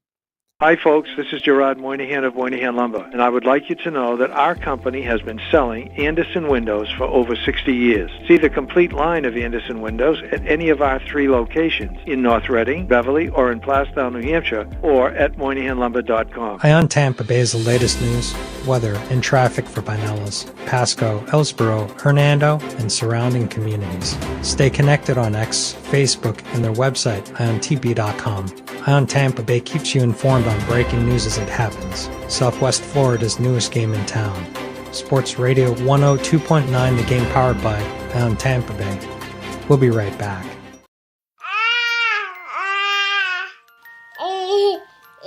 To some people, the sound of a baby babbling doesn't mean much. But that's not necessarily true. By 6 months, they're combining vowels and consonants. By 9 months, they're trying out different kinds of sounds. And by 12 months, their babbling is beginning to take on some meaning. Especially if there's no babbling at all. Little to no babbling by 12 months or later is just one of the possible signs of autism in children. Early screening and intervention can make a lifetime of difference and unlock a world of possibilities. Take the first step at autismspeaks.org. A public service announcement brought to you by Autism Speaks and the Ad Council. The following is made possible by Dad. Why was the basketball court all wet? Because the players kept dribbling all over it. The dad joke. Corny, grown-worthy, but also one of the simplest ways to share a moment with your kids. Why do you have to be careful when it's raining cats and dogs? Because you might step in a poodle. And kids that spend more time with their dads grow up to be smarter, more successful. Can I tell you a cat joke? Just kidding. And, with any luck, funnier adults. Why didn't the skeleton go to the dance? Because he didn't have any body to go with. Dad jokes rule. So take a moment to make a moment and give your kid a laugh. It's as easy as going to fatherhood.gov. Brought to you by the U.S. Department of Health and Human Services and the Ad Council. That's really funny. Download the Sports Radio 102.9 FM The Game app and tell your friends that Florida has a new leader in digital sports radio. All right, 125 on the East Coast, about 20 plus to play with on a Wednesday edition of Middays with Q. Let me get to some of these comments. 727-858-6650. Joey D in South Philly, who always listens in on Facebook, chimes in. There you go again. Q pushing the narrative that Hurts and Sirianni are not getting along. We understand you're an Eagle hater, but come on, enough is enough already. You got to give credit where credit is due. They mended this relationship. The offense will be fine. All right. If you say so. I mean, listen, I'm pretty clear. I can't stand any Philadelphia teams, but I try to be objective as possible. And I think where there's smoke, there's a little bit of fire. That's just my opinion. And I know It might rub people the wrong way, but I don't believe that those two are on the same page. I don't believe they were on the same page last year. I think there's a reason that you see a new coordinator or coordinators respectively. And that's just my thought. Nick chiming in from North Jersey on Facebook. You always loving the show and the Giant talk as well. How much of a loss do you think Barkley's going to be on this offense, and how much more pressure does it put on Dable to be creative with Daniel Jones? That's a really good comment. I think Saquon Barkley is a huge loss. I mean, let's not sugarcoat it. Saquon Barkley is a big-time loss for the Giants, but they were just not – he's injury-prone as well. Now, when he's on the field, we cannot dispute the talent, but I don't believe that the Giants were looking at Saquon Barkley. And how do I say this? You can win in the NFL with a multitude of running backs. You really can. And again, I know, I see a couple, Tommy chimes in, did the Giants disrespect Saquon with the contract offer? Again, I know what he's saying. I know he said it was a slap. The Giants thought a deal would come in maybe at 9 or 10. The Giants can match. When it was up to 12 and a half, 13, it was, they weren't going to match it. And that's it. That's it. He feels he's disrespected. Okay. Every player in the NFL who doesn't get the money that they want feel like they're disrespected. I mean, it goes with the territory. You want to get paid your worth in all walks, right? Doesn't matter what you do. We all want to get paid for our time and our worth. But here's the situation. It had to make dollars and cents. And to the Giants, it didn't. And so what? If Saquon comes back and he beats them for $150 and 2 touchdowns the first time they meet, what does that mean? That they made a mistake? No, because look at the team he's on. That team is stacked. That team is loaded. The problem is you don't draft the friggin' running back number 2. You just don't. And that's what the Giants did in 2018. So let him walk. Let him hit free agency after 6 seasons. That's fine. Go ahead. Have at it. Because you also have an injury history. Period. You have an injury history. He's a very good back. Saquon Barkley's not a Hall of Fame back. Sorry. Let's not act like Saquon Barkley, Giant for life. If that's the case, then you would have stayed. But again, how can I really say that when you have to do what's best for you and your family? It's like a double-edged sword. It's a double-edged sword.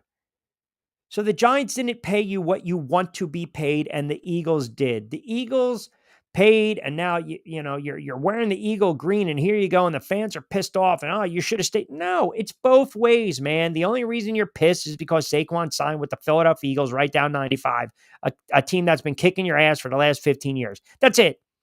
If Saquon Barkley signed with the Colts or Carolina or Jacksonville, nobody cares. Nobody cares. The offense is going to be what it is with or without Saquon Barkley. The offensive line still has some issues. We're already seeing it. The quarterback's coming off a season in which he was banged up and tore his ACL. The Giants offense has problems. Let Saquon go to Philadelphia. Go ahead. Run for 1,500 yards. Go ahead. Have at it. It's the NFL. I mean, this is where we're at. I can't get mad at these players, and I can't get mad at fan bases, and I can't get mad at teams. But, here's the problem when you go on Hard Knocks. We're clipping, we're snipping what we want you to see. Again, it's all about pushing the narrative, right? I mean, we can sit there and say, well, when Joe Shane called him on speakerphone, he sounded annoyed and disrespecting Joe Shane with his tone, and he was just not engaging. All right, whatever. That's what you want to push. Have at it. Have at it. Brian chimes in. Q, that's a really good point you brought up about Tua and his injury history. I'm worried to give him money. I don't think he's a $300 million quarterback. And as your guest alluded to, I don't think he can elevate the team. Appreciate you tuning in. Yeah, you got 3 quarterbacks in Florida right now. You got Baker, you got Lawrence, and you got Tua. I asked this question last week. I'll ask it again before the season starts, right? Who you trusting the most, right? Baker's a veteran guy. He's won a little bit, but he's inconsistent. Lawrence got to the playoffs, and then they turn around and they were 8-3 and they falter last year. Tua has put up monster numbers. Is Tua worth $300 million? Will Miami break the bank with Tua? And I still maintain this. I mentioned it in the opening, and I'll mention it again. In the AFC East, Buffalo is sporadic. The Jets are getting older when Aaron Rodgers, and New England stinks. You got an opportunity to basically run that division for the next 3, 4, 5 years. You still got to get through Kansas City at the end of the day, and or Baltimore. But I think they have the talent to do it. And I think last year would have been a different story if Miami beat the Bills and Miami didn't have to go on the road against Kansas City, because that was a tough place to play in, and the weather wreaked havoc, and Tua didn't play well, and they were banged up, and we know what happens 26-7. So that's just me. Yes, Angel. Are there people truthfully really that pissed off that if the Kansas City Chiefs make a back-to-back goal, hard goal to reach, number one, but are they more upset because of what they have in Andy Reid and what they've loaded up there in Kansas City? Or are they more pissed off because of the hijinks that have happened, to put it in most polite terms, during the offseason as this team becomes a dynasty?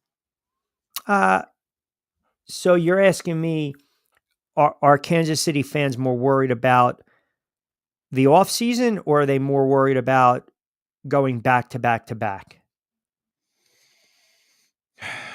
Because it's training camp now. No one cares about the offseason crap. Honestly, no one cares. If 26 players were arrested and they are there at training camp right now, they're focused on, at this moment, every NFL team is focused on one thing, and that's winning the Super Bowl. Even if we know they're going to be bad or not, they put all that other stuff, unless you have a couple holdouts here and there, you get hit with some injuries, players go down in training camp, players go down in OTAs, players go down in the preseason. Kansas City, I don't think there's any pressure on Kansas City. I think they're playing with house money. They won friggin' back-to-back. How many AFC championships have they been to? They're still going to be the team to beat. I think they're going to be uberly motivated because they realize they can do something that is really friggin' rare, okay, in sport. It really is. I don't care, again, you've got, there have been 8 teams that have won back-to-back, right? So if you go back 104-year history of the NFL, 29-31, 65, 66, 67, the Packers won 3 straight titles. Remember, Cowboys won 3 out of 4, 3 out of 5, I think it was. And what we're looking at right now is that Kansas City can do something that only one team I mentioned, 29-31, 65, 67. So I think there'll be pressure on them, but I also think they're playing with house money, because even if they don't get back to the Super Bowl, if they don't win the AFC Championship, they're a dynasty in my book. I mean, you go back to back, okay? You're a dynasty. And they lost to Tampa Bay a couple years ago because the defense just ran roughshod over Patrick Mahomes. So I think the fans are looking at this year as sit back and have some fun, man. I mean, you already won. That's the thing. Like, you won multiple championships. So and here's then question number 2. Minus Kansas City, does Buffalo semi go deeper minus Stephon Diggs, or now the addition to Stephon Diggs with the Texans, they go further than what they did last year? I think the Texans will be a good team. I'm always looking for that second-year progression from the quarterback. I think they overachieved last year. More film is on C.J. Stroud. And as far as Buffalo, I think they take a step back. I'm telling you, everyone's drinking the Bills juice. I just think there's something fundamentally wrong with this team. I can't I equate it to San Diego in baseball. The San Diego Padres, every single solitary season, San Diego has one of the best offenses in baseball. Now, granted, they play in a very tough division, the NL West, but every single solitary year, Machado, Tatis, when they had, so they have a great offense and they can never put it together as a team. I look at Buffalo like that. There's just something hanging over them. I don't know if it's the inconsistency with the quarterback. I don't know if it's some bad breaks, unlucky bounce of the balls here and there. I don't know if it's the head coach. I think they take a step back. I'm not even sure Buffalo makes the playoffs, to be quite honest with you. Yeah, I kind of feel the same way too. That I do think they take a major step back for sure, and I don't think they make it as well. And then you have which will be, I don't know if you consider Baker Mayfield 3.0 at this point, because Dave Canales is the one that brought him to the next level last season, probably the best season he's ever had in the NFL. Yep. So minus Dave Canales, still Todd Bowles as head coach down there in Tampa Bay. Is it better or worse for the Bucs this season? As far as making the playoffs, or you think, can they make up for that loss? Look, man, coaches coach, players play, right? I mean, Tampa Bay plays in the NFC South. Carolina is going to be a bad team. You can mark my words. Atlanta is waiting for Kirk Cousins to have that 4-pick game so they can go to Penix. And I can't stand the quarterbacking play in New Orleans. I mean, you look at Tampa Bay. I mean, Derek Carr has just turned into a check down quarterback at this point of his career. I don't really trust him anymore. And obviously, if you look around, there's no Winston. He's with Cleveland right now. So I think they're going to have some problems. I think Tampa should win that division by default. 8 wins, 9 wins. I mean, it's there. They got a tough stretch to start the season.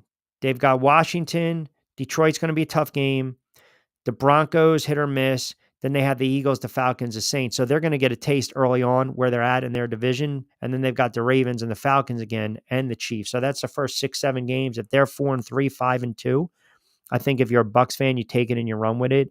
But I do like them to win. Right now, I'm leaning towards them to win that division just by default. But again, it comes down to anything else in the NFL. It's a quarterbacking play, right? Right. I mean, we can look at every single game on a Sunday and we can talk about the rosters. We can talk about the coaching staffs. We can talk about how the rosters were constructed. If you have poor quarterback play, you're not winning in the NFL. You're just not. If the quarterback cannot get it done, you're just not going to win. What do we got here? I don't know if you saw this. I thought it was kind of funny where a lot of people were making fun of Bryce Young. They said he looked like a 7th grader going to camp, but that's him. Backpack, t-shirt, shoes, and so a lot of people were making fun, saying he looks like he's a middle schooler about to go back to school for the first time. But he, like everything else, he just shrugged it off. I just thought it was funny that people want to make the comparison of him being, I guess, because he's not working, wearing flashy gear or pulling up in his, super souped up car, truck, whatever you want to call it. He's about business. He knows that last year it's going to be a lot. There's a lot to make up for Carolina, as you just stated, and who cares? So he wore that, and people want to talk about that versus what Carolina's doing. I don't think he's a very good quarterback. I watched enough of their games last year. I watched a kid in college. I think the game's too fast for him. I think there's too much turnover there with that ownership group. I think the kid's going to struggle. I hope he's 22, man. I hope, he can win some ball games, but that was a bad team last year. I mean, if you really want to put it in perspective, he might have cracked 200 yards 3 times last year. And I get it. Baptismal by fire. I understand that. They got rid of the head coach. They bring in new guys. Totally understand. They also lost Burns on defense. I think the kid's going to struggle again, but it is the NFL. You're going to win a game or two by default, meaning that there's going to be a game where the Carolina Panthers probably have no business winning. And think about it. You only won a handful of games last year. You can only go up. But just to pull up their schedule, they got to go on the road against the Saints. Then they have the Chargers, then the Raiders, then the Bengals, and then they go on the road Caleb Williams and the Bears. They might not get their first win. They've got I'm trying to look for wins here. If they beat the Saints on the road, that's a great win to open up the season. The Chargers, Harbaugh, fanfare, here we go. The Raiders on the road is tough. Cincinnati's a very good team.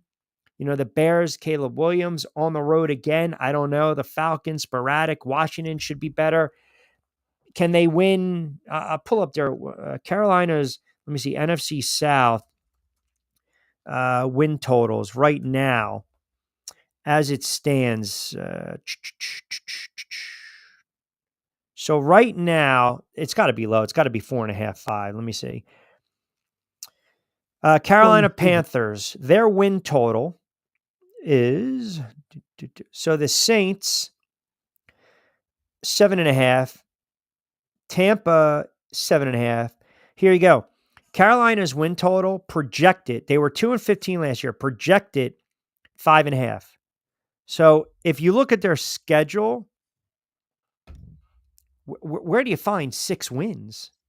I can't. And I think the problem with Carolina is that quarterback is going to be running for his life. That kid was sacked 62 times last year. Yeah. 62 times that kid was sacked. If the offensive line, if they don't fix that offensive line, if the offensive line doesn't come together, and they drafted a wide receiver and a running back with their first 2 picks, and then a linebacker and a tight end, they didn't address the offensive line at all. So I'm not seeing them winning 4 or 5, and this kid might be running for his life. And it stinks, man, because you don't want to see these kids have an opportunity to play, and then, they're getting banged up, they're hurt, they're ran out of the league after a couple of years because the offensive line doesn't protect them. So, all right, last time out. I know we got to take it. We'll close it out on the other side. I'll give you some baseball plays on this Wednesday as well. Keep it locked in. Wednesday edition of Middays with Q. Not completing high school is more of a social thing than it was an academic thing. Even though all these years have passed, I still had that longing to have my diploma. At age 30, Carissa finished her high school diploma. If you're even considering getting your high school diploma, you can do it. No one gets a diploma alone. If you're thinking of finishing your high school diploma, you have help. Find free adult education classes near you at finishyourdiploma.org. That's finishyourdiploma.org. Brought to you by the Dollar General Literacy Foundation and the Ad Council. Don't forget to get social with us. Follow Q at Rich Q on Q. And now, back to Q. All right, wrapping it up on a Wednesday edition of Middays with Q. Let me give you some baseball plays. I mentioned those San Diego Padres. Plus 17 run differential, minus 115. They got Washington, which is just a bad baseball team. Nats cannot score. I do like San Diego. Tonight, Yankees over the Mets because of Cole, minus 115. And then here's an obscure one for you. And I have to see if the odds change. I think I mentioned this. I mentioned this a lot on Back Your Play on BYP, which you hear on my YouTube channel, Rich Q on Q, as well as Sports Radio 102.9 FM The Game. We put out about 3 to 5 episodes a week. It's hard to catch a team in baseball, like the momentum, catch them and be profitable when you start talking about these losing streaks. We know how bad Chicago is. The Chicago White Sox, just to put it in perspective, if you haven't really followed baseball, they're 27 and 76. You heard me correct. They're 27 and 76. Their run differential is minus 193. They've lost, 9 straight? 1, 2, 3, 4, 5, 6, 7, 8. 9 straight, 13 out of 15. The last 2 games, they lost 4-3 and 3-2. Now, if you're saying, why am I bringing this up? Because if you look at the odds, if you look at the money line right now for the White Sox, it's utterly ridiculous against the Rangers. And I think that's actually, you got time. That'll be a 2:35 first pitch. Or actually, no, I'm sorry. That's tomorrow's game. That game tonight is, I just want to be accurate for you guys. That'll be 8:05, plenty of time. So right now, the White Sox are plus 225. I caught at some books. The Rangers are minus 270. I'm not laying that to win back 100. Absolutely not. And I know it goes against the grain when you're going against these teams with losing streaks. Sometimes people want to lean on them and ride those streaks. I'm actually going to go the opposite way. I'm going to lay to win back plus 220. And listen, I know their pitcher has been rocked. You might want to play the over in that game. Flexen has had a difficult time of late. He's dropped his last two, but he's given them some innings. So that's my third play. The White Sox. And tomorrow you got a 2:35 first pitch. So that's just kind of my plays on the diamond. We'll put them out there as well. And I did catch, I know we got a couple minutes. I did catch, you were talking about Rufus Peabody, which everyone knows in the gambling space, when these guys are laying, hundreds of thousands to win back, 3, 4, 5 grand. Obviously they've got the purse, they got the bankroll to do it. But I found it interesting that Veasan, which is Brent Musburger's company, they had some issues a couple of years ago financially. DraftKings came aboard and they bought out Veasan. But what happens is the content, you're pushing a lot of DraftKings said product. Okay, fine. Well, Veasan turns around and they bought back DraftKings, which I think is a smart move. If you are even a novice sports bettor or gambler, again, the sports betting tide has kind of shifted. And the uniqueness with Veasan is it's dedicated, it provides news analysts and that data that we always talk about, right? And you have fun with it. We get it. Okay, fine. But they're doing 18 hours of sports betting related content, which is really huge. And that's kind of where we're going. And we always say, and I say it on BYP, always RG, responsible gaming, bet responsibly. If you don't have the bankroll, don't bet, never chase losses, and, cool off once in a while. You can come and live the fight another day. But with football and college right around the corner in the NFL, I mean, it turns into just, you think right now we're getting content with training camp. Wait till these seasons start and you're going to see, and you got to weed them out. I'm not a proponent of saying, hey, tune into BYP and pay for my picks. Because, if I'm a listener or a viewer, or if I'm a hardcore sports bettor or gambler, then I'm like, all right, Q, let me see your slips. Are you backing your play? You're telling us to go these games. And yeah, I do it extremely low. We never talk about the amounts because it's nobody's business. I never ask people their amounts. I get hit up all the time. People are like, hey, what kind of bankroll? What do you think? Man, that's your discretion. That's your discretion. If you have $1,000 for the NFL season to play with and it's 20 weeks, do the math. You got what? A couple dollars to play with every week. Be smart. Pardon me. Don't chase, don't get sucked into the same game parlays or the in-game live betting. Pick 2 or 3 games that you like and you're confident with and stick with those games. I mean, you got Sunday night, Monday, Thursday. Then you got college on Thursdays, Fridays, Saturdays. I mean, there's so much out there. I know during the football season, we're going to do a little more when it comes into the gambling space. But again, we're not shilling, we're not pushing, we're not selling. We're just going to give you some information that if you want to use it, hopefully to your advantage, do as what you please with it. So, all right, as we start to wrap it up, good stuff, good NFL stuff, great engagement today on Facebook, on X, and the comments as well on a Wednesday edition of Middays with Q. Do not forget, as Angel mentioned, all the shows on demand. You got a great program lineup. Check us out on Sports Radio 102.9. The Game, South West Florida's newest game in town. We are powered by Coastal Sports Network at CSN Florida on X and powered by ION TV. Follow the gang on X. Please start your day off. Pete Shepard Show, Monday to Friday, 7 to 10. Martinez and Company from 10 to 12. Myself, Middays with Q, 12 to 2. Angel mentioned all the add-ons, plus my guy, Jonathan Marshall. We got a couple other shows coming on as well. Lloyd does a great job talking hoops. So you've got a lot of different content out there that's appealing to you. And as we mentioned, We might have some news and nuggets in another week or so, kind of wet the whistle, plant some seeds for the NFL season, pivoting a little bit in a direction that we think will not only attract a lot more eyeballs, but we also believe will engage the masses, the audiences, especially in the Florida market, a lot more. And Pete and Angel are doing a fantastic job getting those eyeballs. And we appreciate all you guys keeping us tuned and locked in. So, as always, appreciate Lloyd Vance jumping on board in the 12:30-ish time slot. Talking a little NFL, always good. Angel Martinez, the man behind the glass. Armano producing the show, keeping us on the air. Have a wonderful Sports Wednesday. We will be back in the saddle, hopefully tomorrow if we don't have to travel, and then definitely on Friday. But as always, do not forget to download the app, Sports Radio 1029 FM, The Game, Southwest Florida's newest game in town. Appreciate everyone keeping us locked in on a Wednesday edition of Middays with Q. As always, I'm Rich Quinones. Be safe, be sound. Hasta luego, buen día.